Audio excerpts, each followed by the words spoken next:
And here it is. Here we go. Roll up, ladies and gentlemen. One man went to more. Here it is. Here we go. Here I am. Here I go. I hope you are coming with me. The session has commenced and your company is required. That thing that happens twice a day, happening the first installment of the day. One man went to Mo. The eagle has landed. Another Savior, holy, holy, holy, holy, Adimebujuku. Another Savior, holy, holy, holy, holy, Adimebujuku.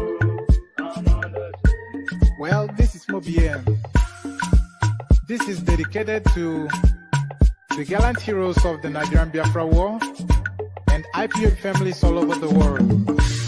I remember the Nigerian Biafran War, in the thickness of the Biafra genocide. Hey, one man revived the vanishing hope to life. Let the great Biafran army to fight, and they were singing out, holy, holy, holy, holy, all the men will do is another Savior. They were singing out, holy, holy, holy, holy, all the men will do is another Savior.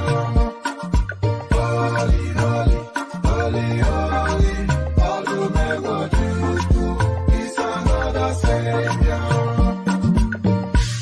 Many years after the genocide, whoa, yet another great leader has risen up now.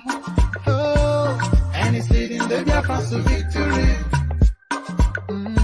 Inyamadika, Yabika Kwakwanso. Hey, Anamekele Mazuche Mefo. Manemo, it's an honor having you on board. When I'm singing along, holy, holy, holy, holy, Nnamdi Kanu is another Savior. Gonna sing along, holy, holy, holy, holy, Nnamdi Kanu is another Savior. When I sing along, holy, holy, holy, holy, holy, holy, holy, is another Savior. Getting moving right and getting moving faster now. Holy, holy, holy, holy, is another Savior. Holy, holy, getting moving right, holy, faster. Yeah, for freedom.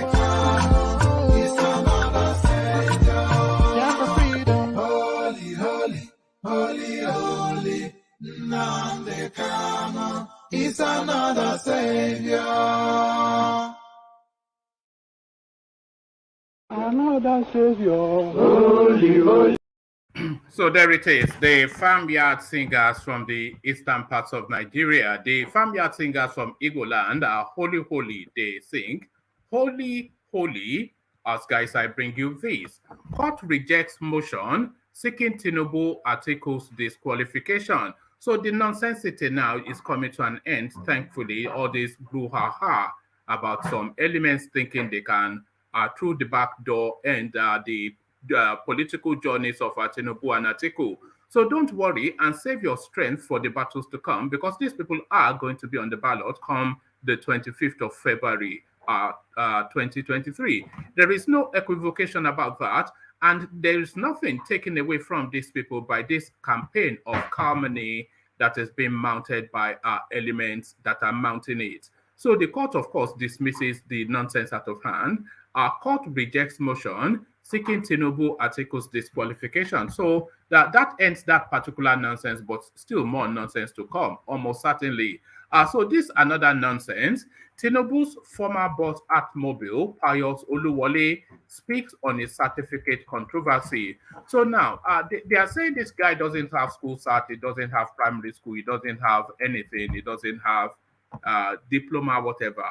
But this guy has worked in some of the most prestige organizations in the world.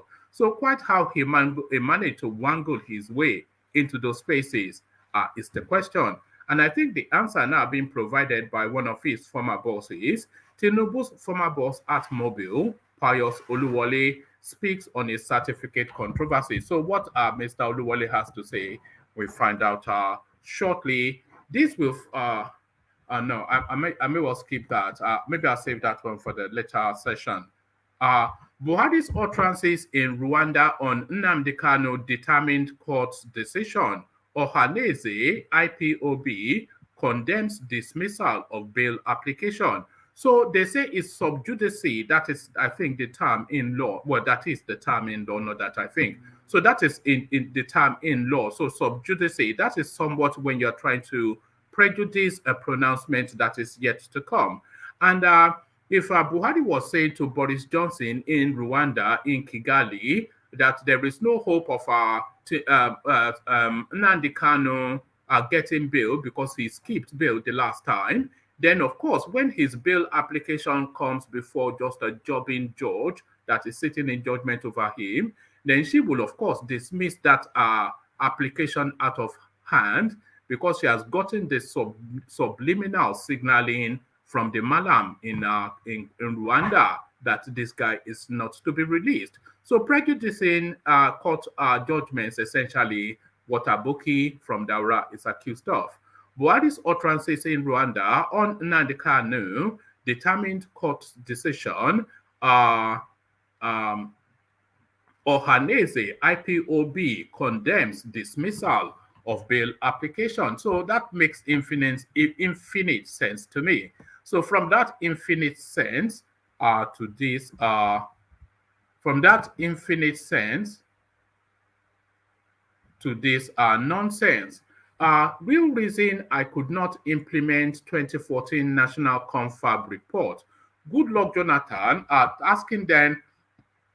Goodluck Jonathan answering rather why he buckled at the opportunity of restructuring the country as far back as 2014, and thereby now, Goodluck Jonathan giving reasons why he buckled the opportunity of restructuring that country in 2014, thereby setting us on this path on a collision course with destruction that we are now embarked upon by the sword-wielding Malu munching Aboki from Daura. So why he set us on this path is the reasons now that is given. Some justification, no doubt he'll try to give. Real reason I could not implement 2014 National Confab report, a headline attributed to the man from the creeks, Goodluck Jonathan. So from the man from the creeks to this, presidency, Obi Kwakwanso alliance is Southeast's best chance. This is Jibrin saying this, Abdulmumin Jibrin, who a top functionary of the NNPP. So you will say that somewhat colors his utterances, but setting aside his partisanship, what truth are we to adduce? What truth to be gotten from this? So what truth attributes to this? How is this true? Presidency, Obi/Kwakwanso alliance is Southeast best chance. This is Abdulmumin Jibrin saying this, but quite how he justifies that controversial headline, we'll find out shortly. So a rich and diverse menu, as always the case on this platform. All is required of you is to click on the like button. So make sure you do that so that you get even bigger and more punchy conversations. Click on the like button. If you're not already subscribed, correct that as well. And if you want to come join me on the screen to share views and rub minds on these talking points that I've highlighted, click on this hyperlink that is showing on the screen now. It brings you into a studio space, and as soon as I finish reading out the talking points, I'll let you onto the screen and engage you in a conversation around what I've just read out. So that is how it works. It's an open microphone format, and the open microphone is the hyperlink that says StreamYard. So as you set about the clickings, clicking on the like and then clicking on subscribe and clicking on StreamYard if you want to come on the studio. So as you set about that task, let me provide you a little bit of liquid nourishment. Your calabash is to the ready. I think there's no word. Sorry, I was going to say I don't think calabash is a word. I think it's just calabash. So your calabash to the ready as we join the K guys. Only water, only water, where they see my water.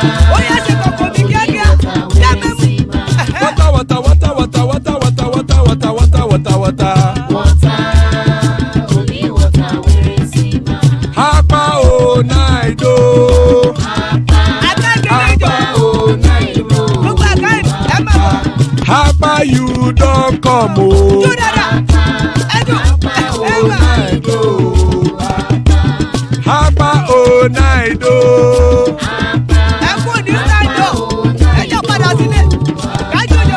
Oro kẹ̀kẹ́ ẹlẹ́mù yé o. Ilé sọ́dí kẹ̀kẹ́ ẹlẹ́mù rẹ o. Bobby master kẹ̀kẹ́ ẹlẹ́mù rẹ o. Chief Wailati kẹ̀kẹ́ ẹlẹ́mù rẹ o. Eruku lẹ̀lẹ̀ ẹlẹ́mù dé. Eruku lẹ̀lẹ̀ ẹgbẹ́ ẹlẹ́mù dòdò jàre o. Eruku lẹ̀lẹ̀ Ghana ti dé ẹgbẹ́ bọ́dì o. Ọmọ ẹlẹ́yẹ ẹyẹ o ó dilé o. Olúyẹ̀lá ẹyẹ o ó dilé o. Petrosoname ẹyẹ o ó dilé o. Petrosodunke ẹyẹ rẹ̀ ó dilé o. Ẹlẹ́kọ̀ ọ̀run mú ìní o.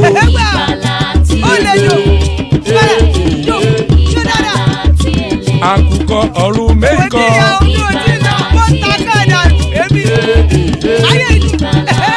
Ikú kò ní ríwà gbéṣe o.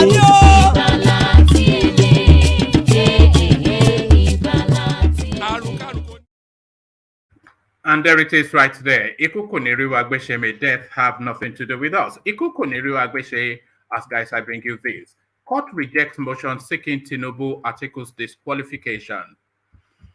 A federal high court in Abuja on Tuesday refused to grant a motion seeking an order compelling Independent National Electoral Commission INEC from accepting Bola Tinubu as the All Progressives Congress APC's candidate for the 2023 presidential election. The court also declined to grant the prayer, asking INEC from recognizing Atiku Abubakar as the People's Democratic Party PDP's presidential candidate for next year's polls.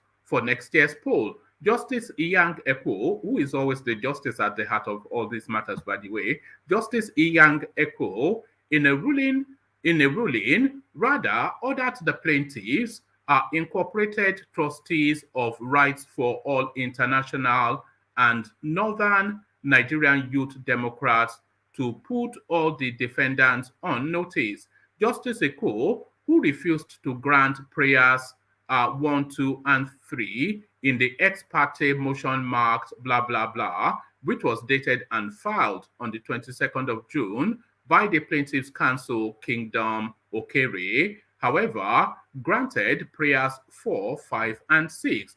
The judge further ordered the lawyer to effect service of the court papers on the defendants within 7 days of the order and adjourned until July the 14th for further motion. The News Agency of Nigeria reports that RIA and NNYD, through their lawyer, had filed the motion seeking 6 orders. Listed as defendants in the application include the APC, PDP, Tinubu Atiku Yemson Wike, Bukola Saraki, Pius Ayim, Bala Mohammed, blah, blah, blah. All the names are listed as the primaries. INEC and EFCC as 14th, as 15th to 30th, respectively. Amongst the order the court declined include an order restraining, prohibiting, and barring the 29th defendants, INEC, from accepting the nomination of the 3rd and 4th defendants, Tinubu and Atiku, as the presidential candidates of the 1st and 2nd defendants, APC and PDP, for the 2023 presidential election, pending the hearing of the motion on notice, and as may otherwise be directed by the Honorable Court. An order directing all parties in this suit to maintain status quo, which existed before the suit pending, as may otherwise be directed by the Honorable Court, and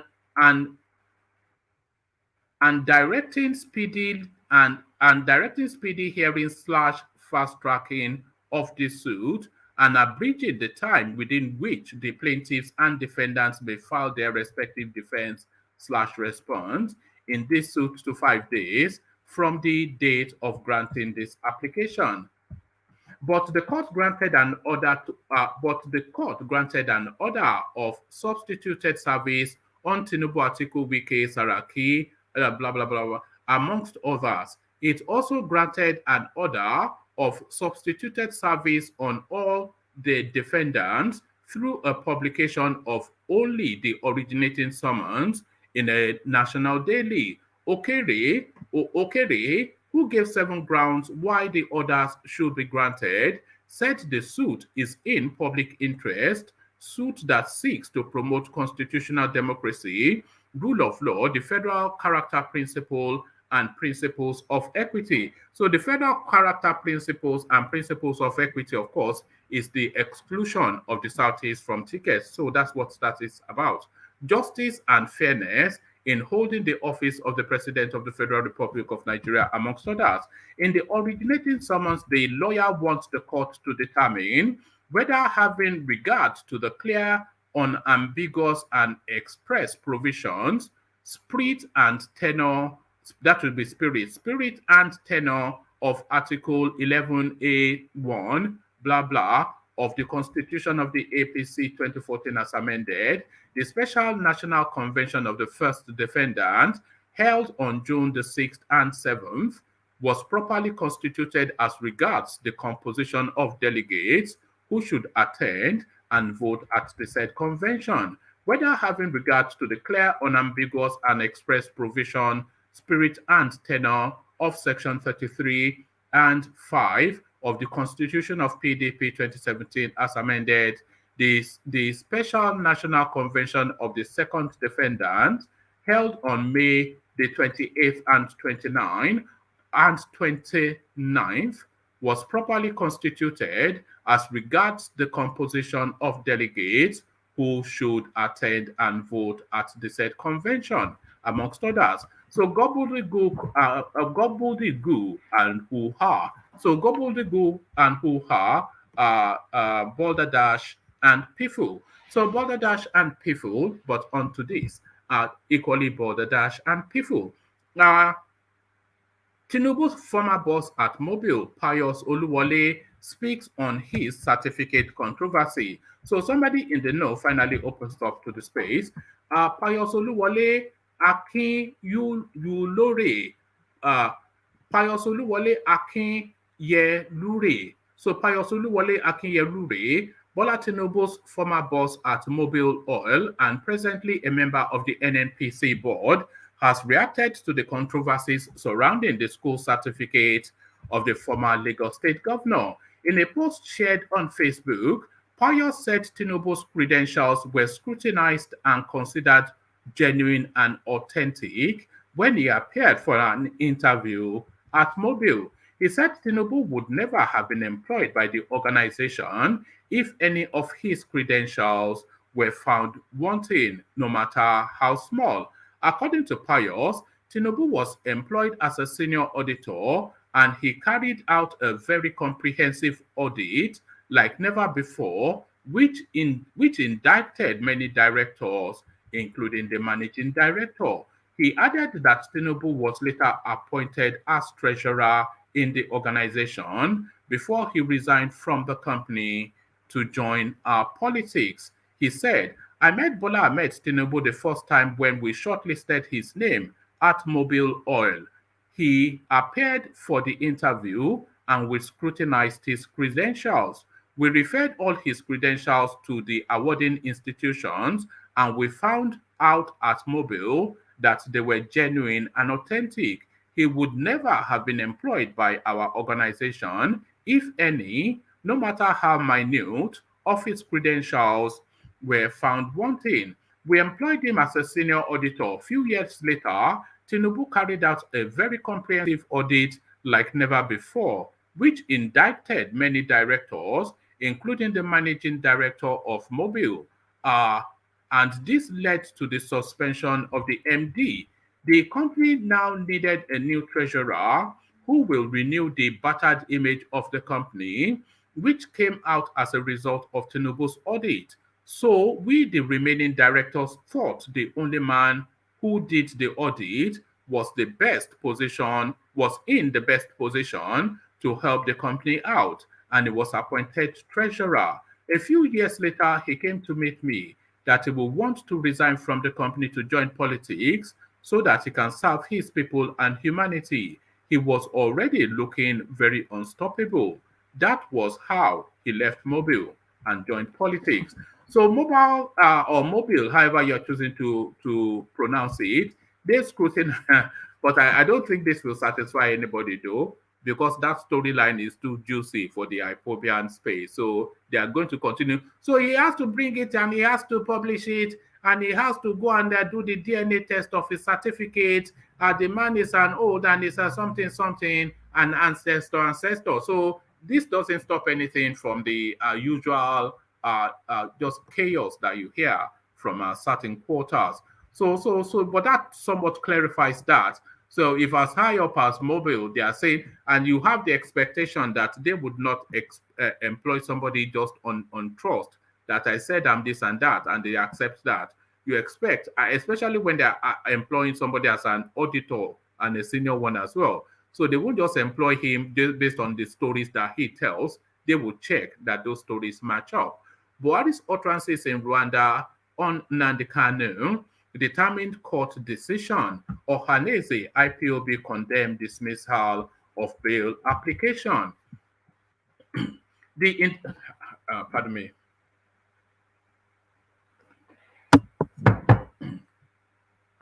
The indigenous people of Biafra, IPOB, and Ohanaeze Indigo have condemned the decision of the Federal High Court in Abuja to dismiss the fresh bail application by IPOB leader Nnamdi Kanu. Kanu, who is currently facing 7 counts, had in the application he filed through his team of lawyers, led by Mike Ozokome, SAN, challenged the revocation of the bail of the court earlier. Let's take that again. The indigenous people of Biafra, IPOB, and the Ohanaeze Indigo have condemned the decision of the Federal High Court in Abuja to dismiss the fresh bail application by IPOB leader Nnamdi Kanu. Kanu, who is currently facing 7 counts, had in the application he filed through his team of lawyers, led by Mike Ozokome, SAN, challenged the revocation of the bail the court earlier granted to him. The IPOB leader also prayed the court to set aside the order it made on March the 28th, 2019, which not only issued a bench warrant for his arrest, but also gave the federal government the nod to try him in absentia. But Justice Binta Nyako rejected the application in her ruling and adjourned the trial till November the 24th. Reacting to the development, IPOB spokesman Ima Powerful said the group was not surprised, having seen the outcome through the president's body language and utterances. Speaking with correspondents, Powerful said Buhari's recent statement in Kigali, Rwanda, was a testament that he has lost focus, because he said he wouldn't interfere in the judicial process on Nnamdi Kanu, but was talking with both sides of his mouth. IPOB understands the body language of Buhari and his federal government, that they will influence Justice Binta Nyako to drop the bail applications for Nnamdi Kanu's freedom.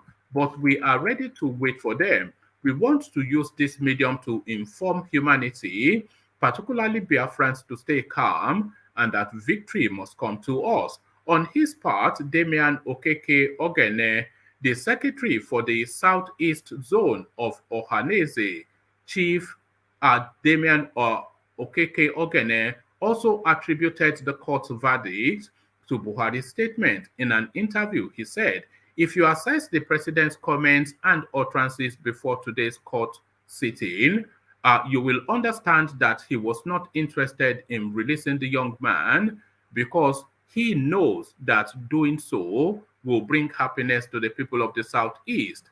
who are longing for his release. Although the court has adjourned the matter, Buhari's recent utterances in the build-up to the court sitting greatly influenced the decision of the court, and the president knows that keeping KANU means that the insecurity in the southeast will continue because the people see him as their idol and they want him released. So just ignoring the latter half, Buhari knew full well that that utterance was sufficient enough to signal to Binta Iyako that keep that guy continuously chained to the desk. So there it is right there. There's no equivocation about that. So on to the next and on to the man from the creeks. Bill reason I could not implement 2014 national confab. Goodluck Jonathan finally opens up. Former President Goodluck Jonathan has highlighted reasons he could not implement the recommendation of the 2014 National Conference report. Jonathan explained that the political climate did not warrant his then government to implement the 2014 National Conference report. He noted that Nigeria was on the verge of the 2015 general election, hence it was impossible to review the constitution, which would have allowed his administration to implement the report. The former president disclosed this at the public presentation of a book on the 2014 National Conference in Abuja on Tuesday, represented by a former secretary to the government of the Federation, Ayos Pius Ayim. Jonathan noted that defections amongst past lawmakers in the National Assembly contributed to his inability to implement the conference report.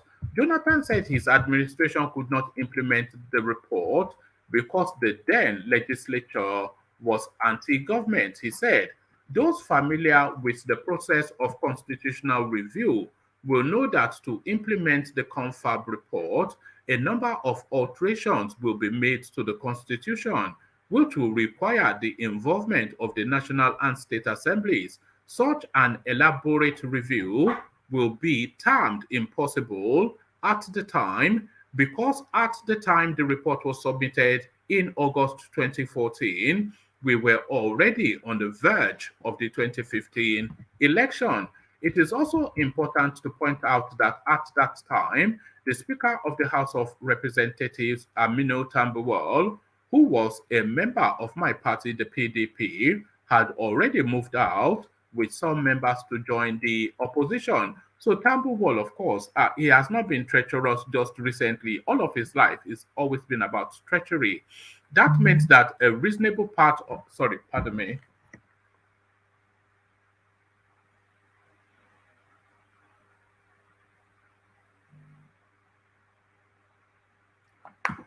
Oh, all right.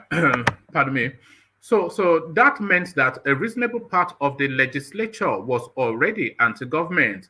When you know that your parliament is under that kind of situation, it would have been impudent on my part to take such a precious document, which I considered crucial for development, to a parliament that would not take it into consideration. Jonathan also noted that his administration could not implement the recommendations from the report because Nigerians were suspicious of his government. There was no way that could have been done. We were also fully aware that segments of our population were already suspicious of the actions of the government, he added. So there it is right there, excuses and excuses. I don't think suspicion has ever stopped Buhari from doing anything. He just acts as will, and you'll be damned if you're damned.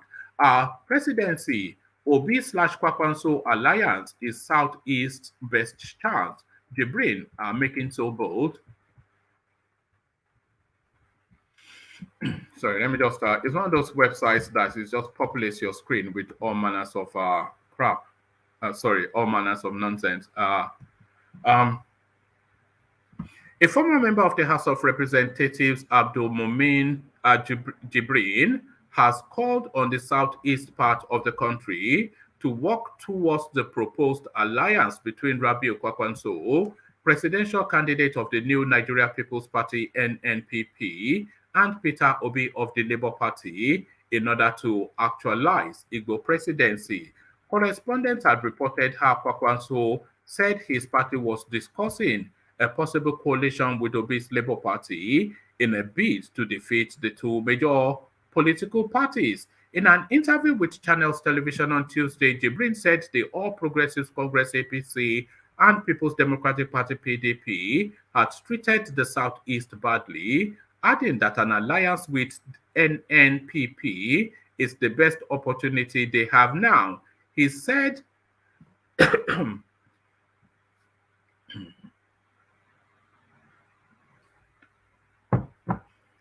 for power to return to the Southeast, the geopolitical zone must support Kwakwanso to emerge as president. So I'm not quite sure what power return to the Southeast means. I'm not aware that our power has ever lived in the Southeast. And he's saying, and this is not power going to the Southeast, by the way. This is the geopolitical zone must support Kwakwanso to emerge as president for them to get power. So quite what that means. Let's hear it in its own words. He said, the Southeast has been extremely treated badly. Also, that should be the Southeast has been treated extremely badly. But it's a full animal, so you have to facilitate for that. You have to accommodate for that. He said the Southeast has been extremely treated badly by the APC and the PDP. For anyone in the Southeast, they should be able to see that they don't have a future in APC or in PDP. As a member of the Labour Party, they should see that the party, as a member of the Labour Party, they should see that the party, as it is today, cannot propel Peter Obi to the presidency. But don't tell them that, because they're too subsumed with that singing and dancing and making up stories. As members of the Labour Party, they should see that the party as it is today cannot propel Peter Obi to the presidency. The only opportunity they have, and which we are offering to them, is to come and do an alliance with NNPP. So pack your votes with us. It still continues. The hope it gives to the Southeast, which is a tentative hope, is that since the era of Vice President Ekweme, the Southeast has never been on the table to discuss the presidency in any real term. He continued, this is the first time they will sit on the table with NNPP to discuss, sign a concrete agreement that after Kwakwanso, it will be going to the southeastern part of the country. So this is just mocking them now, isn't it? So come and sign and make me president, and I will give it to you after 8 years. So that's it. So that's what is suggested. So there it is right there. The fact is that, does the Labour Party have a state? No, they don't have one. I am speaking from my own point of view that one of the safest routes for them is to go into alliance with NNPP for Peter Obi to run as running mate, and after that, the power can go back to the Southeast. So he keeps saying going back to the Southeast. I don't think the Southeast has ever had the presidency, and I don't think anybody is counting. What's his name again? Azikiwe as a president or anything. Or maybe it was that little cameo after the Civil War, or before the Civil War. Jibrin was a chieftain of the APC and Director General of Tinubu's presidential campaign before he defected to NNPP. So this was a man that 3 months ago was telling us Jagaban. Now, this month now is telling us Kwakwanso. So there it is right there. And that is the ugliness. That is the Nigerian politics. So there it is right there. Ovie, please mute yourself. Saki Father, I see you. Adanle Koko, I see you. Ovie Omagbaje, we see you. And Ifeyi, we see you. So good to have you all, gentlemen. Before I come to anything, let me go first to Yes, before I go, Alexander Akashi is joining us via Facebook this time around. But Alexander Gomez, of course, communicates usually via a super chat, and this is what he's saying. Akinye Lure is my in-law. His son is married to a Gomez, a first cousin. So there it is, right there. So there's no way that you permutate Nigeria that Alexander Gomez is not tied in at the top. Akin Yelure is my in-law. His son is married to Gomez, my first cousin. So there it is. So Alexander continues to sit at the high table. So good to have you, gentlemen. Are you pivoting somewhat? What's this change in the, or is that still Kwakwanso? You are going to go down with that ship, aren't you? Is this your Titanic? You are going to go down with the ship that is sinking fast. So let's come to you then first, Ovie, since you seem all perked up. So Ovie, to it then, your man, he's now somewhat mocking Peter Obi, I would say, that come and park all your Easterners behind me, and in 8 years' time, I'll give you the ball. When have we heard this before? These are just mocking words, aren't they, Ovie? Muhammad, don't be jealous of the Eastern quarters, okay? We are prepping them to take over from Coco 8 years from now. I don't know why you are jealous of the Eastern. All right, all right. So would it be Okechukwu Kwakwansia Okafo? Okechukwu Kwakwansia Okafo. Is this what we are looking now? I think. I mean, the reality is that come 2020, 2031, as it's going to be, PDP, APC is not looking even to the south at all, since they have Tinubu already on the ticket. So they are not going to look to the south. So there's no hope for them on APC side. Moving to the PDP side, there's every likely that it's going to be south-south, having Okowa already been prepared. So what NNPP is offering is a chance of a lifetime. It's telling the obedience, which is their favorite first son now, after NNAMDI Kanu, is the first son of the Eastern quarters now. So yeah, say obedient. Be obedient enough and drop your ego. Come to where it's sure for you. Come in 8 years' time, or else you guys are going to lose that again. Come to daddy. Well, so this is the reality that is facing us today. I mean, it's whether they like it or not. That's how is this whole talk of an alliance? Is it just doomed to failure? Because there is no indication that, and there's no reason even more to it.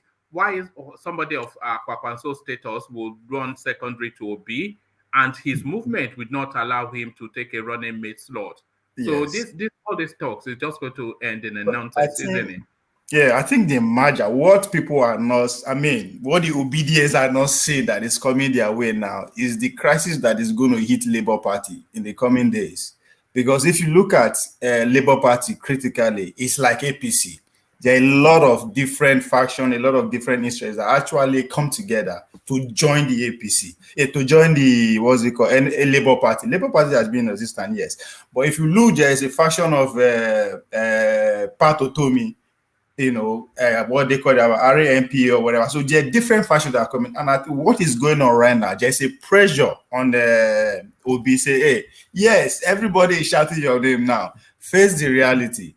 We didn't come to this party because we want to become president, but the least we can is to be closer to the national cake. And this is our best chance. If we lose this best chance of going closer to the national team, we don't know where we are going to come to this level again. I think so. That discussion, that rancor is going on right now within the Labour Party. But of course, Obi himself knows that his best chance to start at the national level is to debut Kwakwanso or any other leading party for that matter. Would that not be a travesty though for him to leave the PDP when the vice presidential slot is presented to him on a platter of gold? And to be honest, though, let's leave all the nonsense. It stands a better chance under the PDP of being vice president.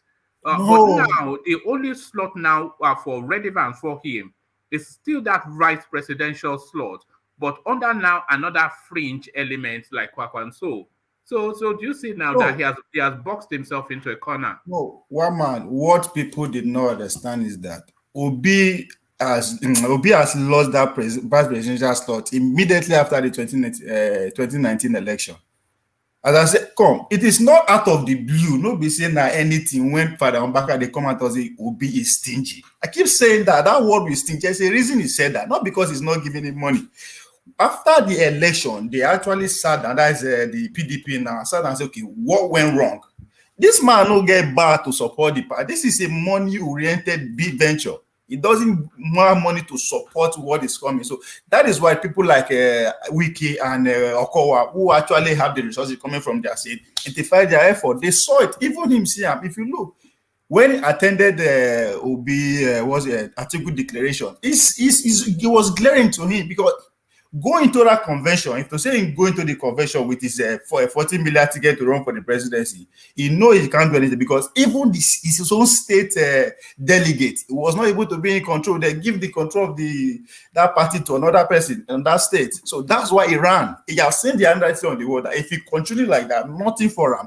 So that's why he quickly ran away and said, okay, let me patch myself with it. So it's not that the ticket was offered for any party of good. The current serving governors were not happy. They were like, say, it is either I give it to one of us or nobody else.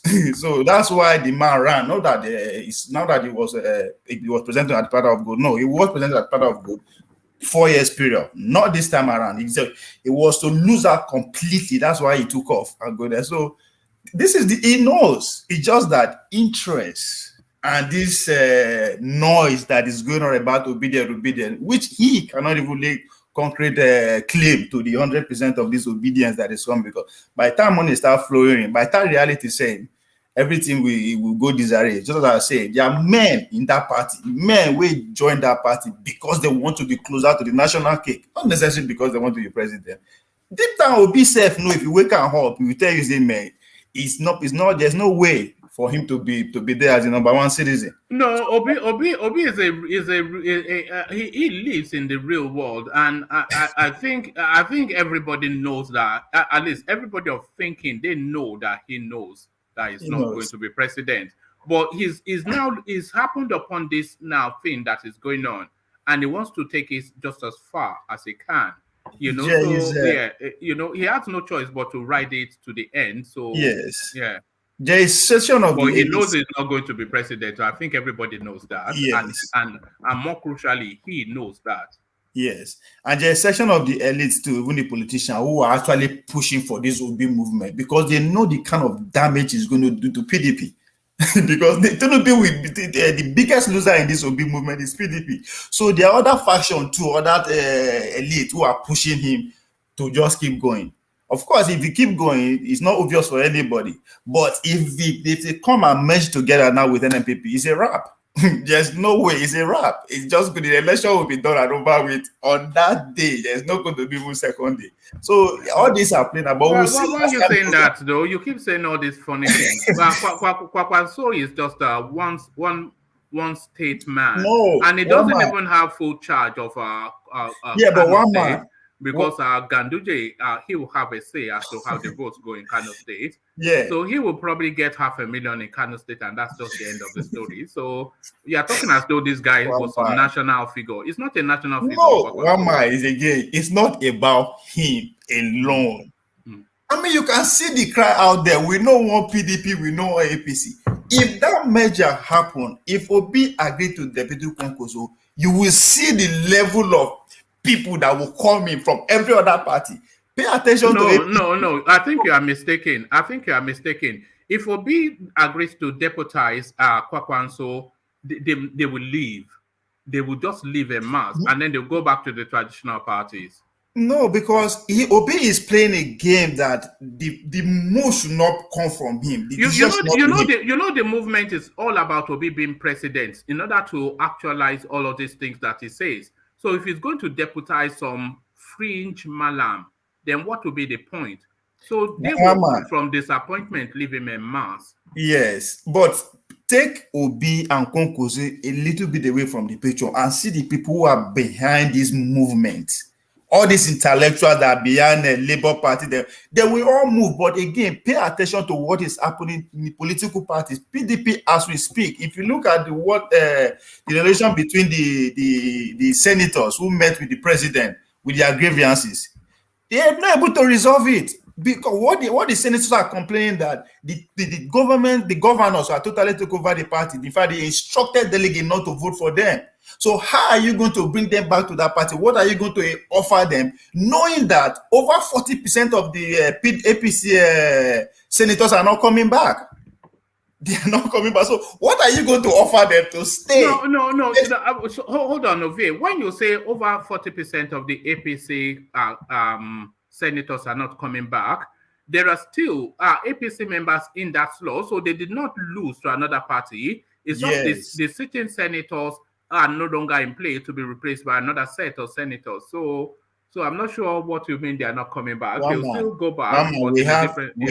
We have 7 months to go. What do you think they will offer a person like the Senate president that will make him stay after they refuse to give him the ticket? They will offer him a position in the incoming administration. That's what incoming. It is not guaranteed they are going to come back.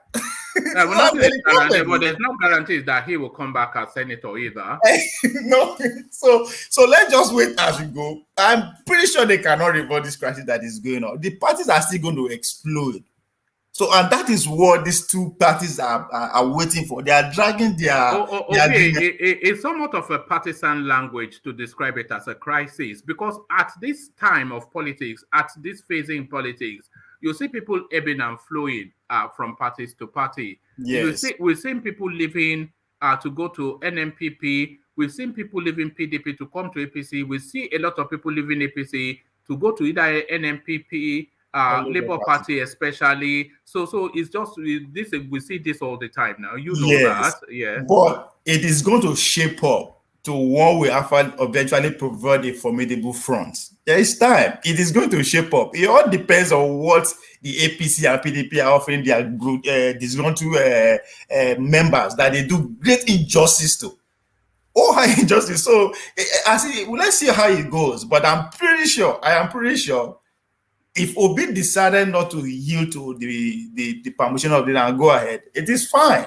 That means yes, nobody's going to come out a clear winner. We're going to have a run election. But if they decide to say, okay, let's put our whatever together and come together and rescue power, trust me, Nigerians will get behind them. All right, I'm not sure about that, because if look at it now, what do you think the Obi movement is all about? The Obi movement is all about Obi becoming the president to actualize his plan.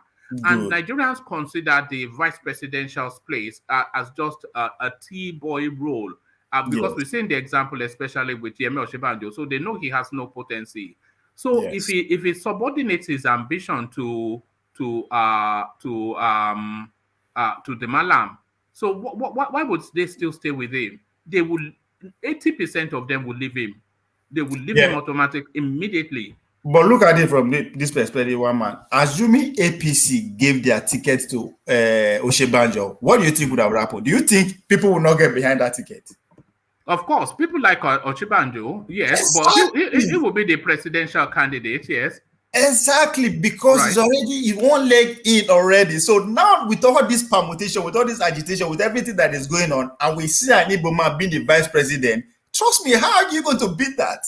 If Peter Obi becomes the vice presidential, the running mate to Kwakwanso, Peter Obi will lose heavily, and Kwakwanso will also lose somebody. No. They will hemorrhage support.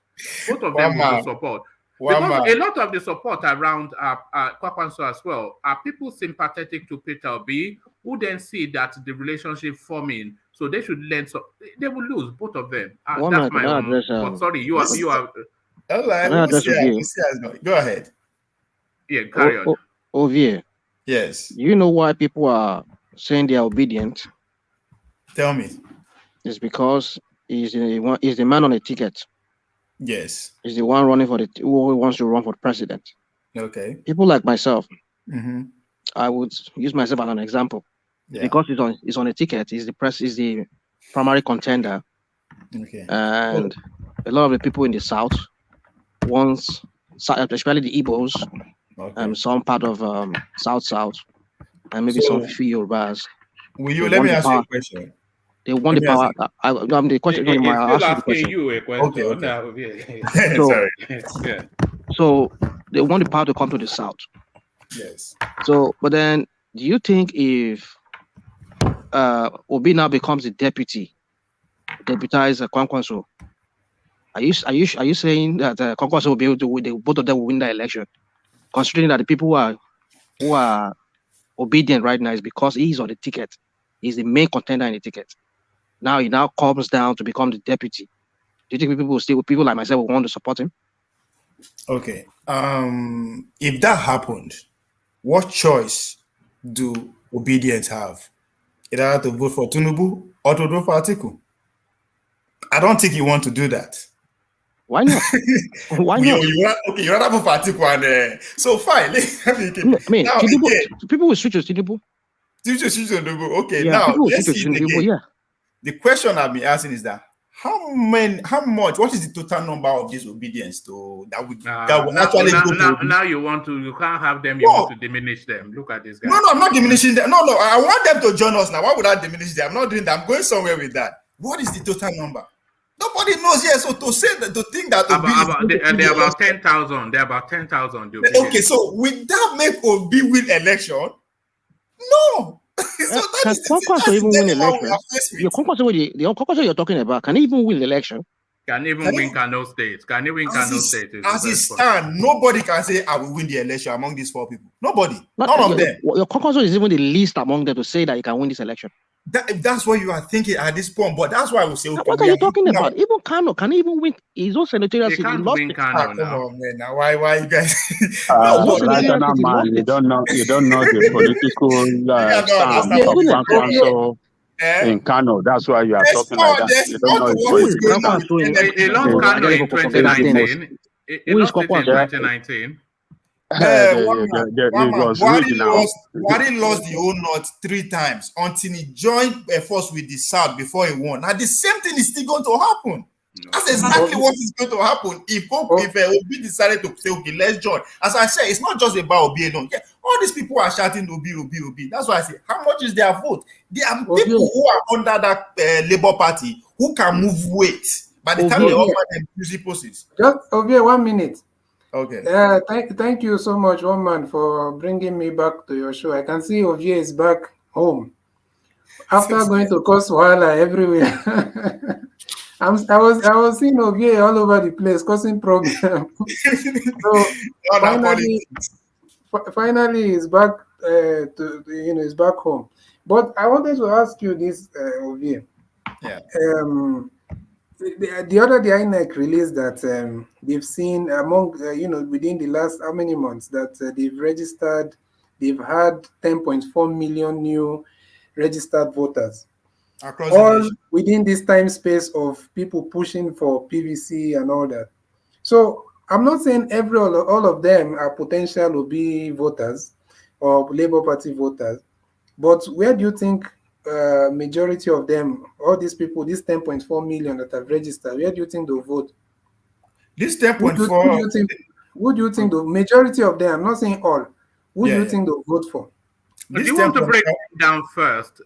Break them down first before you, or do you want us to break them down? Because out of that 10.4, just over 6 million is the youth, and I think that is really where in CBD is concentrating. Yeah. It seems that I think what people again are not putting into consideration is that these new voters didn't just happen within the last 2-3 months. It's between the last 11 to 12 months that INEC opened their portal for people to register. Now we just the Russia now. People have been rushing it other part of the countries that nobody know about. So when you say 4.5 million, it's not just the side, it's the whole country. So that's why I keep saying how many. I said that.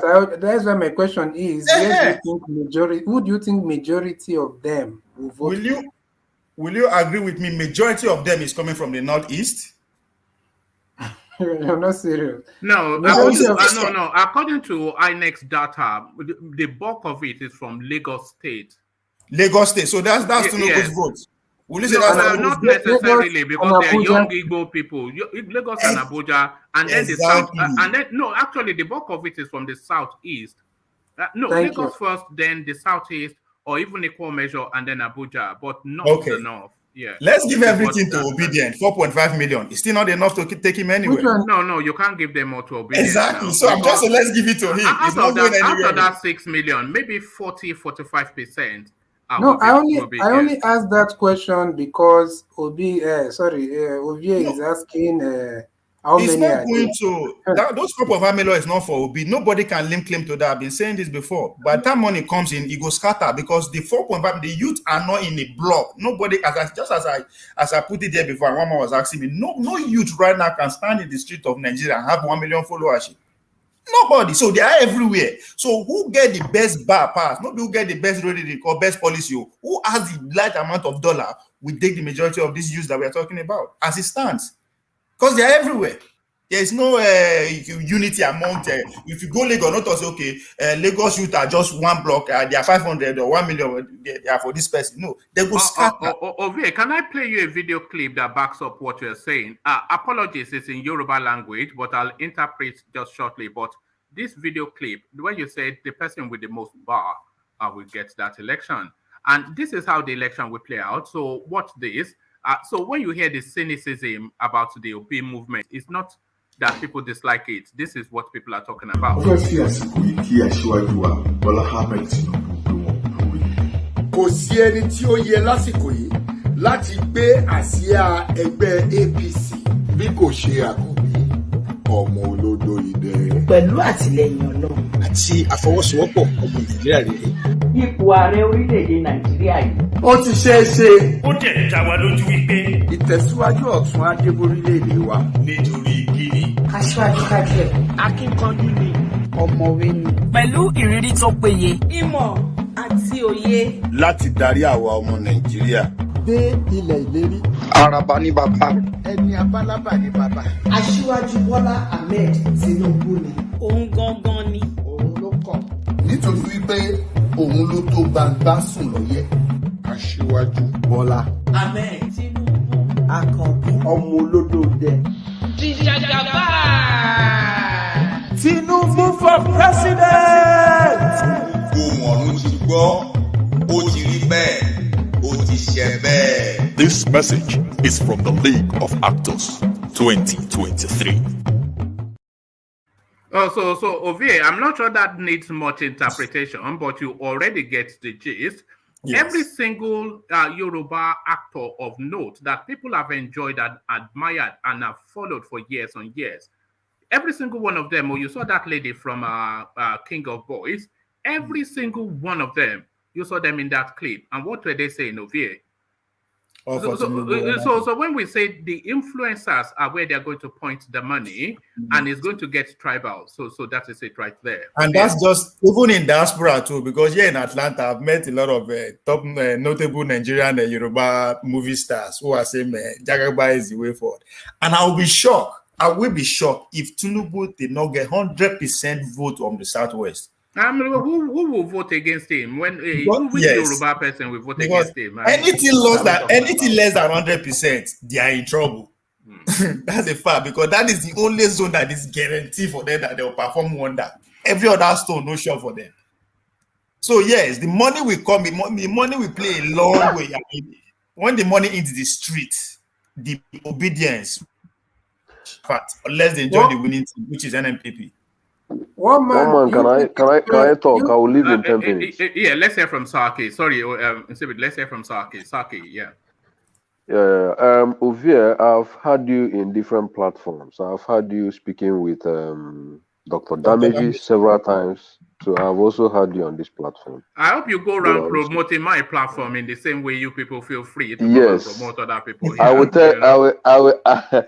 tell you one man, your platform, I wanted to join yesterday and I tried everything possible to join. The house was already full. I tried, I couldn't join. You know, it appears your platform has been driving me crazy, and I don't know why. Every time I want to join, I don't know why. I don't know whether you use juju on me. Don't worry. For sure. But you wanted to say to Ovie. Yeah. So we are listening to you in several platforms, and one thing I can make out of your argument is that you are just arguing because for just sake of political arguments. You know the truth. You know the truth. Of course, you know the truth. So, and you know that the truth is that Kwakwanso alone can never smell that seat. Not possible. You also know that, yes, Peter Obi alone cannot also smell that seat.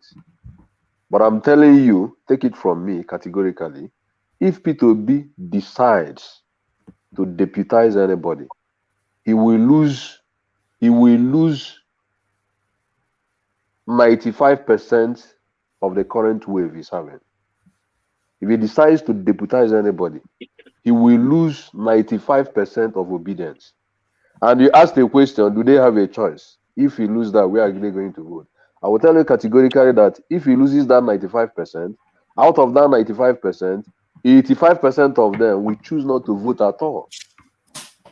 They will choose not, they will become apathetic again. They will choose not to vote at all. So if Peter Obi wanted to be VP, he should have, the best bet for him should have been PDP, just like one man said. So for him to have lost that opportunity in PDP and left PDP to LP, it will be very funny of it. He will lose. I'm telling you, if he tries that, he will lose political relevance again, both from his people and other obedience. They are already saying it. Everybody is saying it. So don't think about that. It's not going to happen. Two things will happen. Either that their alliance is possible and Obi becomes the man on the ticket, or it doesn't happen. These are the two options he has. So, and you are talking about NNPP, Kwakwanso. I know he has relevance in the north, but I must tell you, in it is only in Kanu State. It's only in Kanu State.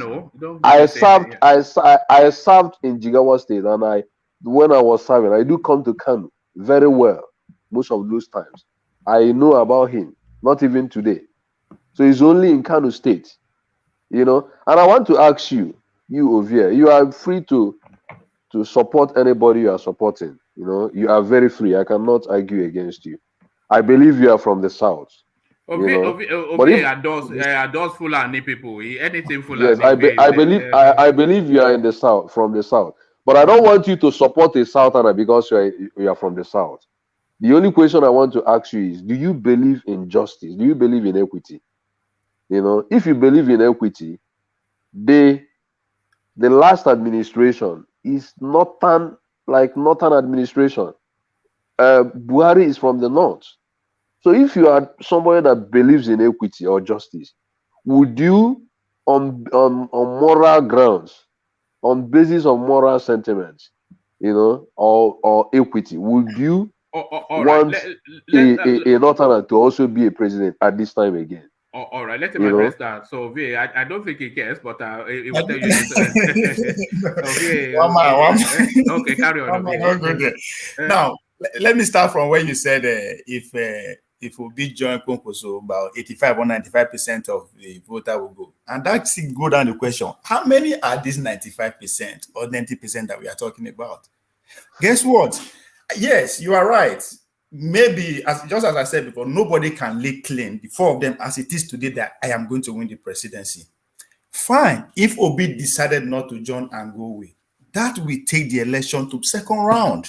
I've been saying this.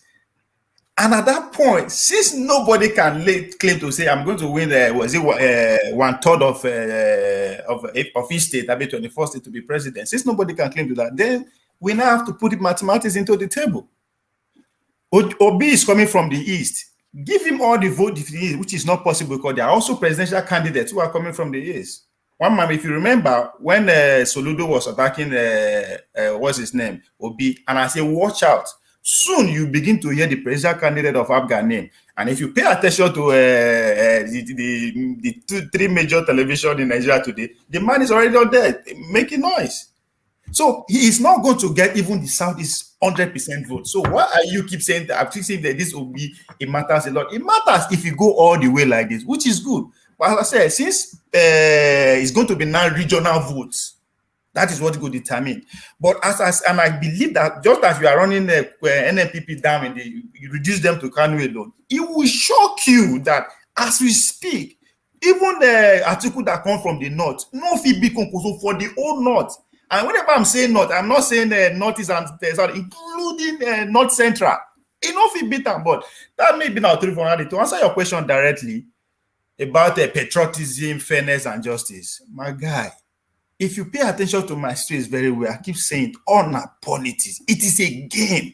I mean, even the reality of life, all fingers are not equal. They say the world is not fair. If you sit down there, the thing they will bring justice type it can't give you, my brother, you go pay for there. Go in there and go get what you want. That is how the world works. It has nothing to do with finance. Those are just grammar and deceive me and you. Boss, these men are after their own self-actualization. They don't care about me and you. It's about self-actualization. You're talking about fairness and justice. Mbanu, you know they work like that with the kind of game we're playing. Yes, it's a game of life and death, but there's nothing like equity, fairness, and justice. All those things are just for our own face to the consume. Mbanu, no, it is real. The constitution no put and say this person. It's not a turn by turn affair. Constitution say if you are qualified and eligible as a Nigeria, shoot for it. Coming here with justice and justice, I just want to deceive people. I'm not going to buy into that. I am choosing my candidate for two obvious reasons. I keep saying every other thing I don't care. And more because I believe that come 2023, identity politics will define the game of the day. And as far as I'm concerned, I'm a Nigerian and I love Nigeria. It's the only country I hold dear to my heart. And I look at them. Who is going to hold that union called Nigeria together come 2023 and beyond? That's where my vote is going. And this man, in terms of education, yes, for me, that's what I mean. You think it's a Fulani? You think it's another Fulani that will hold the country together? Am I going to go to the South who believe that they don't want to stay in Nigeria and they are still going? And the rhetoric is still being played today. Even KANU'S reiterated it today, yesterday. Or am I going to go towards the Southwest that believe that Ududwa is the answer? No, I'm not going to go there. I am not going for Atiku because he's a staunch capitalist. We are not there yet for we have the president who is a staunch capitalist. That is what is having to be in common. You're a funny man. So that is this is a man who has invested so much in education, either private money or public funds. And the evidence is there. And I believe so much for the Nigerian to be where we need to get our education right. Does he even know the way to Lagos? Does he know the way to Lagos? This guy, this Mala. Why they talk like this? The Mala. Look at this guy. Yeah, he's funny man. So those two things that make me that say, okay, this is the man for me. It has nothing to do with I believe what is the probability that Bobi become president? The way was it not Buba Marwa that you were chanting just a yes, that was my own. That was my personal candidate. So now now he's out of the question. You've gone on to the next Fulani. I've never denied that Marwa was my own personal choice. I rooted for him, but he refused to yield to our call to buy for the seat. So what thing I will do now? I have to go back, do my own work. Right? The Nigeria is more important to me than any other thing. Who is for Nigeria? Which region is for Nigeria? That's where my own loyalty is coming from. My loyalty is to the Nigerian state. It's not to any segment of Nigeria that is that is crying imagination. And the only way to sort out my life is for them to live. I don't trust them. It's all about patriotism, and that was the problem I have with Obasanjo in the first place. It's part of Nigeria away. I'm a patriotic Nigerian. Nigeria is not working. Are you not a bit anti-Yoruba though? My father's name is Agbaje. I don't know. My mother's name is Orija Mbi. My brother's name is Aoju, Makonju, Ola, and the rest. I'm the only one that don't bear Yoruba name in my family, by the way. Out of 14 kids, I'm the only one that doesn't have a Yoruba name. So I don't know how you want push out to. My legal name is Agbaje. It's not Yoruba that you were my one man. Ovie, you're everywhere in this topic. It's just I'm in Nigeria. I mean, what I mean everywhere. I mean, your analysis is not the coherence. How? As to why you say you want to support Marwa, you want to support, one man is accusing you of being a Fulani promoter or something like that. So I don't see consistency. Now they know they consistent. Me, are they consistent? People they accuse me know they consistent. I am straight to my consistent. Consistency is there. I mean, you said because what are the two reasons now? I mean, you were saying there was particularly two reasons why you're routing for Kwakwanso. Yeah. So patriotism and education. Because it's a unifier, according to Ovie. Patriotism and it will keep Nigeria as one. It will not allow Nigeria to disintegrate. There's no way Kwakwanso will keep Nigeria as one. Only a Fulani man is patriotic in that country. The idiot we have there right now that is in Aso Rock there. How patriotic is he? That he allows the clansmen to be butchering people everywhere in that country. Remember, I never to surprise you, I never support Buhari anyway. For my argument was against Buhari was that he's old. What you're supporting right now? What is it? Is it not the same way they sold this idiot to us last in 2016? It's not the same way you're trying to sell this one to us now. It's politics. It's a game of winning. Now, winner carries us. So if you are not sell my candidate, I will go take win.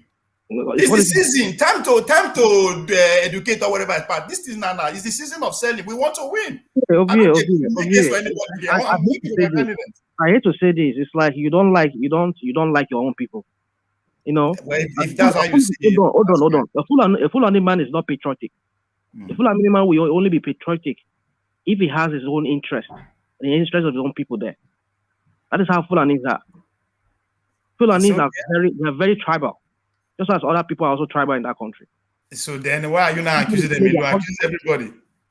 So why are you partly Yoruba man, partly maybe Benin man or from I'm 100%. I'm 100% and also man. I'm not partly. My father just be a Yoruba man. Doesn't mean we have been lied by the Yoruba people. By the way, hold on, Ovie. According to Alexander Gomez, you are a Yoruba man. He says, Ovie, Akoko Edo people are historically Yorubas. So if I can make the argument where I'm from, where the part of Akoko I'm from, which is the northern part of Akoko Edo, from my village, you no need to come out from my village before you can speak Hausa, speak Igbira, or speak Yoruba. You don't need to travel out of my village to speak these three languages. The influence the Yoruba influence us more. Because I remember growing up as a kid that they said this book, Akomolo BC 1 naira. Joko, Jadi, 1 naira. That is what I grew up from. So I'm being influenced by this. They couldn't have somebody. He hasn't done anything for us. Nothing Yoruba people don't do for my village. But I grew up seeing church and mosques side by side. So the influence that I didn't colonize the influence us. I'm just following. What language do you speak? Let me lecture you on Fulanis that you don't understand, that you are always promoting. Can you speak Fufude? Why you won't lecture me on the language where me they speak? Listen. No, I'm asking what language. Hold on. I want to lecture you on their personality. You can't. I've lived there. I've lived there. You've told us many times, but you have a skewed view. You have a skewed view of the Fulanis. We know you hate them, so you're only I've lived there where national man. You can't lecture me on Fulani. I've lived among them. I can speak Fufude. Okay, I want to lecture me about I'm not talking about the language this time around. I have dated Fulani people before. I'm telling you about how they behave. All right, go ahead. Check out what happened to Wike, your own brother from the south. Politics. We've seen it now on our side anyway. This is the same Wike that was supporting the idiot Tambuwa back in 2014. He used all this whole River State money, support and make it clean that ticket. Look at how he's stabbing back. To tell you, what will you say about Kwakwanso that is not patriotism. Rational man. What will you say about Fulani man Kwakwanso who gave Wiki all his delegates? Kwakwanso what? Yes, he gave Wiki all his delegates during the primary. You know the PDP, but he gave us all the delegates. So what will you say to him? I don't. If you have evidence for that, no. There's no evidence. So that's why I say when you never. This as one man no good in our line now. I don't believe it. Kwakwanso supported Wiki during their primary. Hold on. Kwakwanso is not a member of PDP anymore. So I don't know what you're talking about. Yeah, but he controls the structure. He controls men for that state. That's how strong the man is in Kanu. Even as not a member, he left there. You just promote this your Fulani person. I don't want to start using some kind of word and sound like you are just. You only saw what you know, but what you know, do you know what? But my question remains valid. Okay, has Kwakwanso ever been to Lagos? Has he? That's a serious question. You now. Yeah, it's a serious question. Has he ever been to Lagos? We know he has never been to Enugu, but has he been to Lagos? Kwakwanso has out in Azalego here. I go ask Azalego. Maybe you could not see him before for Lagos. Be saying all right. So like that now. I don't even know what topic I started you off on, but about yes, the Kwakwanso Peter Obi alliance. So Peter Obi alliance Kwakwanso. So round off your thoughts on that space. Well, I'm somewhat in agreement with Kwakwanso that it's just impossible for him to. We can never see it that he will be Peter Obi's running mate. They will stone him in Kano, and even his ego is just too big. No, but then this alliance is just they should just end it quickly so that we can move on to more important. It's not going to happen now. So what well, we see. For me, now, if it not happen, as I said, this election, if you go 4 ways, it has happened before in history. Once nobody can come out with a clear winner, what do? The first two will go forward. The first thing will go forward, as it is now, the permutation favor Konkoso based on the region he came from. They have more votes there. So if you win not, let's say Tinubu win the South, the two of them will go find. They will go find out head to head, and we will see it. And the way the country is partitioned. If it go like that, Congress only need to get 1 vote for Southeast before it will win, based on the population, the way they screw it up. It doesn't have to. So that's what they are trying to avoid. If it goes second round, it's nobody. Especially why you should say the article camp kind of a little bit calm, even though no propaganda is being thrown at them, but I still calm because they are seeing the reality of things. Number is not adding up based on these people that come into the game. Obi and Konkoso, they're coming from a very strategic zone. So if he continue going forwards, he no favor any of them. That's why they are clamoring for that emergence. And those two big parties, no one made these two because the Nigerians are angry with the way the situation is. Let's just face the fact first. Nobody's ready to vote for Tinubu and Atiku unless we take a great deal of money, which they have. We'll see how it's going to work out for them. So I don't see. I'm not saying the man is going to win clearly as it is now. No, he only win clearly if it will be John now. But if you don't win clearly, we are going forward with it. We'll go forward. We'll go finish first and second.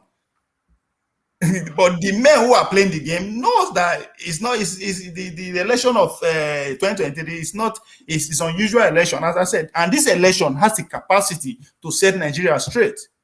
Because after the election, what will happen after the election? Not immediately, maybe 2-3 years down the line. Nobody knows. Because that's exactly what happened. People who have practiced this system of electioneering and democracy, it happened to them before. After the election of 1860, what happened? Civil war. And what civil war actually bring them together, not tear them apart. Because the South have to come to the table and say, this is what we want. We want every state to have its own autonomy. We want this, we want this. That's what define America up to today. All right. Rational mind. Ovie, we just continue to spin I've around heard the story of that. But there's a permutation going on that they want this because this guy, what's his name?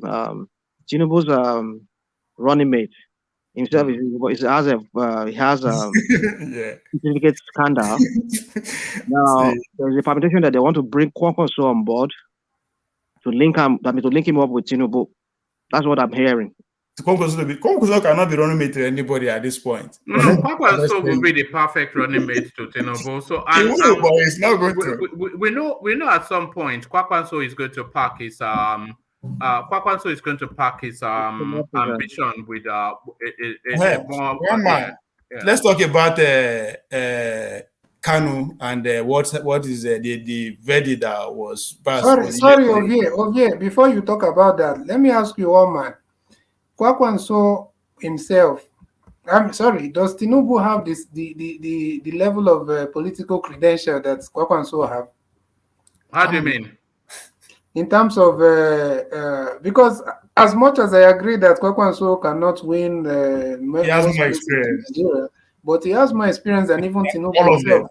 Tinubu has managed a multi-ethnic space. He has managed what was once the 10th largest economy in Africa and propelled it to the 5th largest economy in Africa. Tinubu has built. Tinubu has built. One man, if we go by that, Tinubu has instituted the presidency. Tinubu, for the first time in Nigeria's history, changed a sitting democratic government from one party to another. So that's Tinubu's CV. I'm not quite sure if Madam Kwakwanso from Kano is. Okay, just a minute. So what I'm saying is that if we go by that, then we can also say someone like Sanwo-Olu, Fashola, all those people are on the level of Kwakwanso. Kwakwanso, because those are people also that have managed Lagos. So we cannot just be, anytime we're talking of Tinubu's achievement, everybody keeps going to Lagos. But Tinubu did not manage Lagos. He built Lagos. He did not build Lagos, one man. You know that's not true, that he did not build Lagos. That is just what they are. That is what his people. Just I mean, that's what his people are using to sell him to some people that don't really understand. But he did not build Lagos. Yeah, exactly. He did not build Lagos. So Kwakwanso, he has also managed Kano. Kano is also a multi-ethnic space.